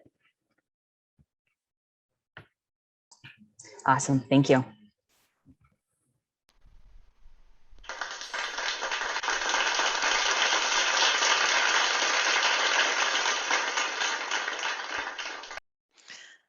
Okay, and we are going to pass it over to Benita Malaba from Edmonton, Alberta. Hello.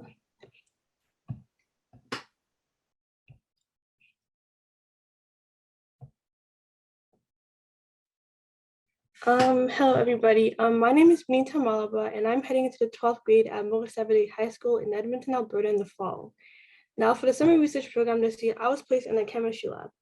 And in this chemistry lab, we were researching ways to create self-disinfectant and rechargeable fabrics for medical and military use using polymer and chlorine. This project is very important because these fabrics could protect our frontline workers in our military in the case that they come into contact with any sort of biohazard. There's two fabrics that are used during this test. There's the 1B fabric, which has a water-resistant coating, and a 5A fabric, which has no water-resistant coating. Now, these two fabrics undergo a series of treatments that emulate different situations the fabrics could encounter outside of a lab. So there's a perspiration treatment, the sun exposure, light exposure, recharge efficiency, abrasion, and laundering. And here are some of the results. The first graph shows the abrasion treatment, and the second shows the recharge efficiency of treatment after the fabric had been exposed to light. And as you guys can see, the percentage of chlorine does go down quite a bit after being exposed to the treatment, which is why testing the rechargeability of the fabric is very important. And as shown in the second graph, the percentage of chlorine, the fabric can absorb just as much chlorine as it did beforehand. Now it's time to talk about my WISE experience. The highlight of my time here would probably have been the fact that I got to meet such incredible people that answered questions I've been pending on, who challenged and who supported me. WISEST made it a priority for us to build connections with those around us, whether it be with our peers, supervisors, or mentors. As such, we were given many opportunities to grow our communities with paint nights, Discord movie nights, show and tells, book clubs, mentor sessions, etc. And I've never experienced anything like this, and I'm extremely grateful to have been given this opportunity. I'd like to extend my gratitude to my PI, Dr. James Herrinak, my supervisor, Shriya Schmidt, all of my sponsors listed below, and our teachers. Thank you for your constant support and encouragement throughout the WISEST Summer Research Program this year. Okay, thank you. Where would you like to see your research continue? I would like to see it continue by making more fabrics for more of our essential workers, and not just those that work in medicine and our military, such as like firefighters or perhaps janitors. And that would be so they can have protection as well while they are working for us. Okay, thank you, Benita.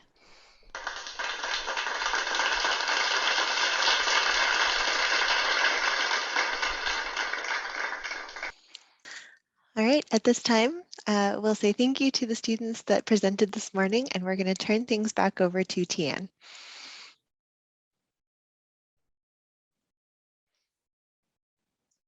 Okay, a big thank you to all of our student researchers for their amazing presentations. Now we have two students who are going to bring thanks on behalf of the program participants.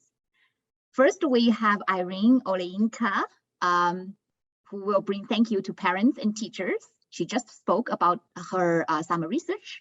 Irene is from the Westwood Community High School in Fort McMurray, and she worked with Dr. Matt Taylor in civil and environmental engineering.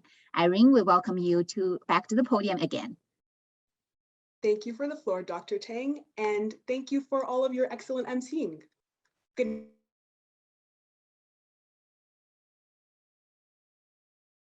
morning to our families, our friends, and our celebration of research today. My name is Irene, my pronouns are she, her, and over the past 6 weeks, I've had the pleasure of attending the summer research program and working in the Intelligent Robot Learning Lab. We hope that you've enjoyed today's presentations and that you leave with a little more knowledge in your pockets than you came with. Now, the wisest people always remember to show their gratitude, and we would like to close our celebration of research doing just that. A special thank you goes to each of our sponsors and dignitaries. The kindness that you've shown to the summer research program is invaluable. Your generous support has been integral to the success of the SRP, and we could not have accomplished what we have without you. Others have been equally vital to the SRP, just in different ways. Our parents, our families, and our friends have shaped us into the eager young learners and innovators that we've become. You have been the ones to give us the space, the love, and the care that we needed to grow into who we are today. Without you, we would never have had access to the opportunities that led us to WISEST. And without you, we would have missed the guidance that has been so crucial to us.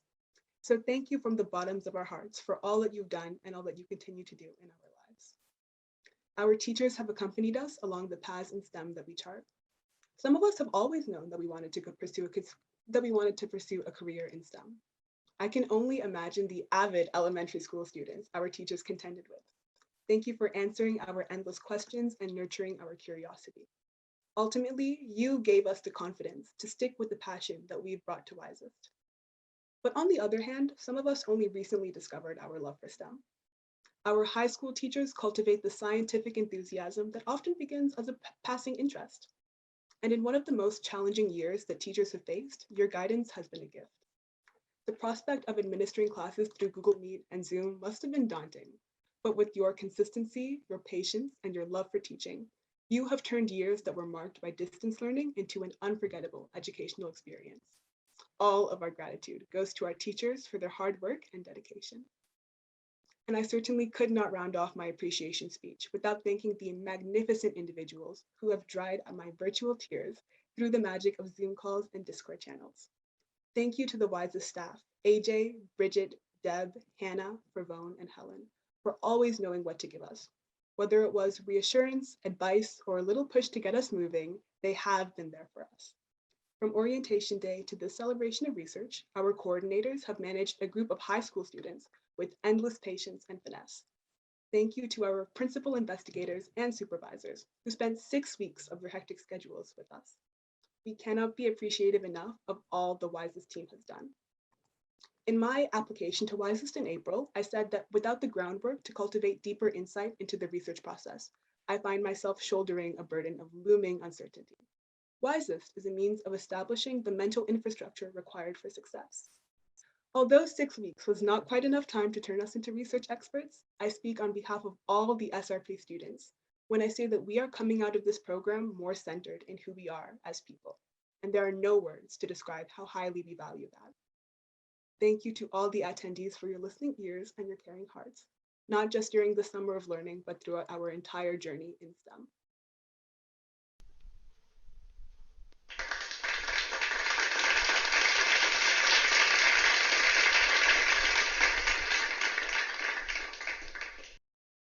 Thank you, Irene. Next, we have Chloe Reason-Savard, who will deliver thank you to the researchers. Chloe is from the Archbishop McDonald High School in Edmonton, and they worked with Dr. Irene Bain and Dr. Richard Hadley from the Faculty of Science. Chloe, we invite you to unmute yourself. Thank you for the floor, Dr. Tan. Hi, my name is Chloe Reason-Savard. I use any pronouns, and this year I was placed in the Biological Sciences lab. Thus, it only seems fitting that I begin with an aquatic anecdote. Is this fishy? Virginia Powell asked on day 1 of the SRP. I still recall her expression as 39 pairs of eyes turned in unison towards her. Virginia, the librarian for the University of Alberta, was, of course, talking about finding reliable research papers, by staying clear of fishy websites. But looking back on these past 6 weeks, I can't help but think, how fitting, because fishy is exactly what research is. Research is hearing fish and discovering the web of science. Research is asking yourself, what are my biases? Then digging deeper, going further. Research demands curiosity, introspection, and collaboration. The Summer Research Program is a brief glimpse into the mind of a scientist, into the minds of 39 young scientists who I've had the honor of working with in this virtual environment. Awe doesn't even begin to describe the grace and perseverance I've witnessed in each of you as I've watched you navigate a pursuit designed for men, careers that expect mediocrity of us, and work environments that anticipate female failure. What I've seen is a group of individuals who have grown to stand up and point out something fishy, even if they're the only ones who can smell it. I want to extend a thank you to the PIs and supervisors. You have built lifelong learners out of these student researchers, from tech support to teaching students programming languages. We would not be here today without your help. Student researchers, from our paleontologists to our computer scientists to our nurses, I owe each of you a sincere thank you for this opportunity to stand or sit in front of you today and to share this life-changing summer with such an outstanding group of peers. Finally, thank you to all the friends, family, and dignitaries, and to all the invaluable and often unrecognized work of the research teams behind each project. Thank you for supporting the next generation of science. If I can impart any knowledge on you before I close, let it be this. Dream big. In the spirit of the date Dr. Margaret Ann Armour, I'd like to recognize that gender, skin color, and disability do not dissuade greatness. So step into it. Step into your greatness, and interesting things will follow. Thank you.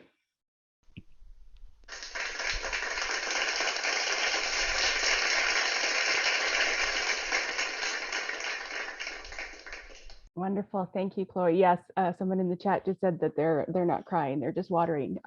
That's the challenge of going after the students. It's always so inspiring. My name is Fervone Goings. I'm the WISEST team lead. I do use the pronouns she, her, and I'm so proud of all of you this morning. And I thank those that are attending. And I just beg your attention for a few more moments as we do some recognitions and some awards. We get the privilege of working alongside these amazing students you just heard from. We get to work with research teams and the many volunteers who, without their support and their dedication, our program wouldn't exist. We always work with a diverse group of researchers across faculties, across departments, even across locations. And when we realized this spring, when we were going to have to, again, do a virtual program, it was a bit daunting. But knowing that we had such a committed group of established researchers who understood our program, understood what the goals were, we felt very confident that we were going to be able to execute this program. And I think there's evidence of that today in the student projects. So I want to say a very big thank you to the PIs and supervisors who participated. As you can see from the slide here, some researchers have been working with WISEST for multiple years, which is a testament to their commitment to providing opportunities for young people and really introducing a new generation of students to the power of research and the impact of STEM careers. Equally exciting is the number of new PIs we had participate this year. So that was amazing to see 13 new people join our program, and the ability to offer a satellite project at Mount Royal University in Calgary with Dr. Dawson. So those were two really exciting aspects of this program this summer. I would also like to mention and take a special opportunity to mark a milestone year for Dr. Aaron Bain. As you can see from the slide, he has been supporting the program for 15 years, starting in 2006 and almost completely uninterrupted since that time. A sincere thank you, Dr. Bain, for your support and for partnering with us. And I'm really excited to see the number of PIs that are behind you following your example with multi-year commitments. And not only has Aaron been promoting young female students in a professional capacity, as a father of 2 daughters, he has also been instilling a curiosity and a drive in them to follow their dreams.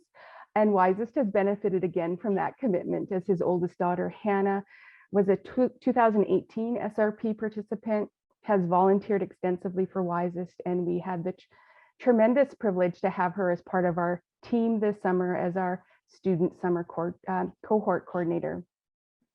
As a token of gratitude, Dr. Bain will be sending a WISEST pin out to you in recognition. So also, it's an opportunity now for me to say thank you to our sponsors, our funders, our supporters. If you wouldn't mind moving the slide. Really, sorry, I lost my train of thought. Thank you again to all the faculties and researchers that were involved.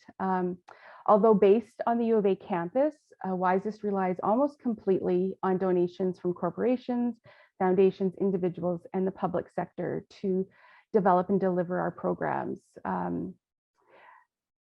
We are also obviously grateful for the in-kind support, space and campus resources, and access to the world-class researchers and teams.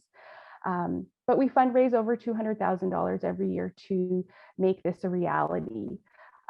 So we gratefully acknowledge those who have partnered with us to make this program possible. Listed here are corporations and groups who contributed to this year's program, along with numerous individuals who continue and contribute to WISEST throughout the year. A very sincere thank you. So WISEST lost an important member of our community in May of 2019 when Dr. Margaret Ann Armour passed away. Dr. Armour was the founding co-chair of WISEST, and she dedicated her life and career to diversity and the advancement of women in sciences. And some of you may not know her or have had the opportunity to know her. She was an amazing woman. She dedicated her spirit and her passion to people. And over the years, she became a recognized leader in raising national awareness among school-aged girls, educators, parents, and employers of the importance of encouraging women to take up careers in science and engineering. She became a beloved member of numerous groups and networks, and through her genuine enthusiasm for individuals and sincere belief in the power of community, she loved people, and people loved her back. Margaret Ann is deeply missed, and it always makes me a little sad to remember her, but also extremely proud of the legacy that she has with WISEST, and she would have been so proud to see you guys today and to present. And so in honor of Dr. Armour, WISEST created the Spirit of Dr. Armour Award. And the goal was to recognize individuals whose spirit and enthusiasm for diversity in STEM is genuine, infectious, and intentional. We choose an advocate and a student awardee each year. And this morning, we're going to present and award the Advocate Award. This is presented to a principal investigator or supervisor who, through their participation in the summer research program, has shown advocacy in creating a more diverse STEM community, which includes enthusiastically mentoring SRP students, promoting SRP and WISEST, and participating in the program with high student satisfaction. So with that, it's my pleasure to announce that the 2021 Advocate Award recognizes Stephanie Ibsen, a PhD candidate in the Faculty of AILS, for the role that they have played in mentoring students this summer. Stephanie has been an enthusiastic, approachable, and relatable as a role model, both during the SRP and as an ongoing and active WISEST volunteer. Stephanie has gone out of their way to mentor their student researcher, participate in panel mentorship sessions, as well as meet with students individually who wanted to learn about their lived experience. Their love of their field of study and the power of curiosity and the impact it can have in the world is infectious. And we saw it in Catherine's presentation today, the enthusiasm and shared passion. So Stephanie, you've had a positive impact on the 2021 cohort for sure. So congratulations, Stephanie. We'll be sending you an award certificate and a print of the artwork that we commissioned in honor of Dr. Armour by Amy Dixon, which we have a picture of, entitled Go Meet Your Dreams. Stephanie, we are giving you an opportunity to unmute yourself and say a few words if you'd like. Sorry, I'm just crying a little bit. Sorry. This is really special. No, don't apologize. Very special as someone who has been on an amazing journey, not only in STEM, but as a non-binary queer person that has embraced everything about themselves and just run headfirst into the world. It makes my heart so happy that other people see that passion and that it's recognized. And I don't think anyone here will ever understand how beautiful and amazing this is. So thank you very, very much. Thank you. Oh, thank you. Thank you for your, yeah, thank you.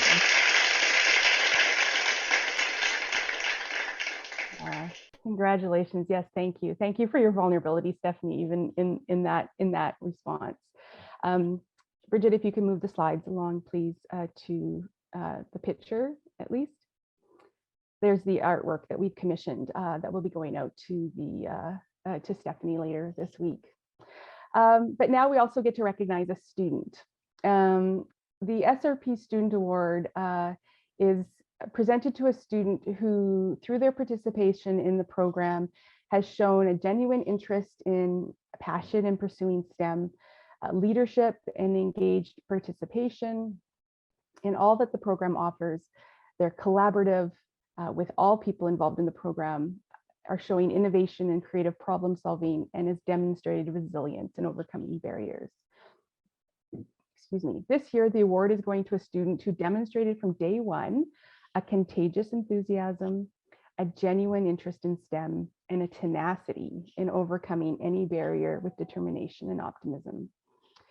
During the application and interview phase, this individual already stood out, and they have continued to impress us throughout the program by making an active effort to initiate connections, build community, and they have really shone in their interactions with people. In the words of their peers, this student always knows how to make everyone smile. They're very positive and make others feel comfortable, and they get other people engaged. This welcoming and positive and engaging approach to community and relationship building is a genuine reflection of Margaret Ann Armour's life. And so we are honored today to present the Spirit of Dr. Armour Award to Kylea Fauld. Yay, congratulations, Kylea. We actually told Kylea yesterday because we wanted to give her a chance to not have so much shock to this. And Kylea, we're going to invite you to say a couple of words. I just have to say, I'm so touched. Thank you all, like WISEST, my mentors, my incredible and incredibly nerdy peers.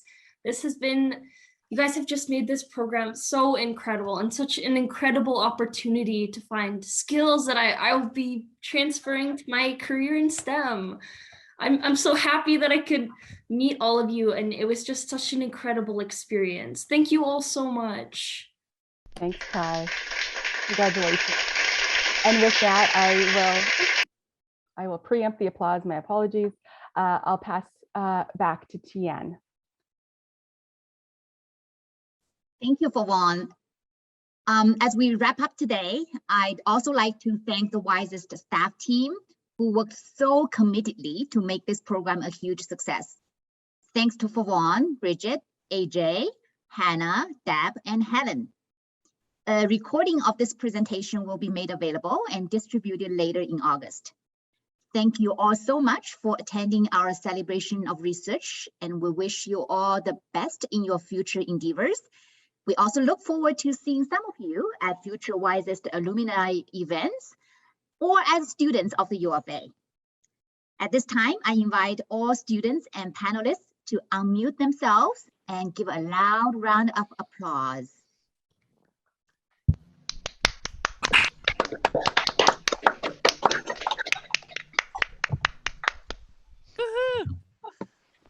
So this concludes the celebration of research morning session, and we have another afternoon session filled with a lot of fun projects and presentations. Thank you.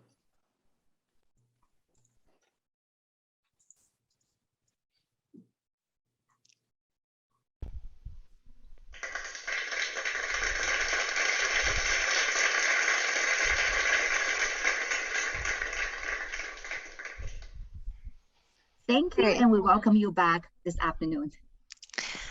So attendees are welcome to hop off. Teachers, if you're heading off to the teacher appreciation session, have fun, enjoy, learn lots. For students, I believe we are going to do the same thing we did this morning, and we will sort of join 15 minutes ahead of time. We'll do exactly the same thing basically all over again with just different students. In the meantime, folks, you are welcome to jump off of this session and go enjoy your lunch, get some fresh air, get some food. Yeah, make sure that you're rested and back and ready to go. So 12:45 back on the same panelist link for our panelists, okay? Does anybody have any questions though before we hop off?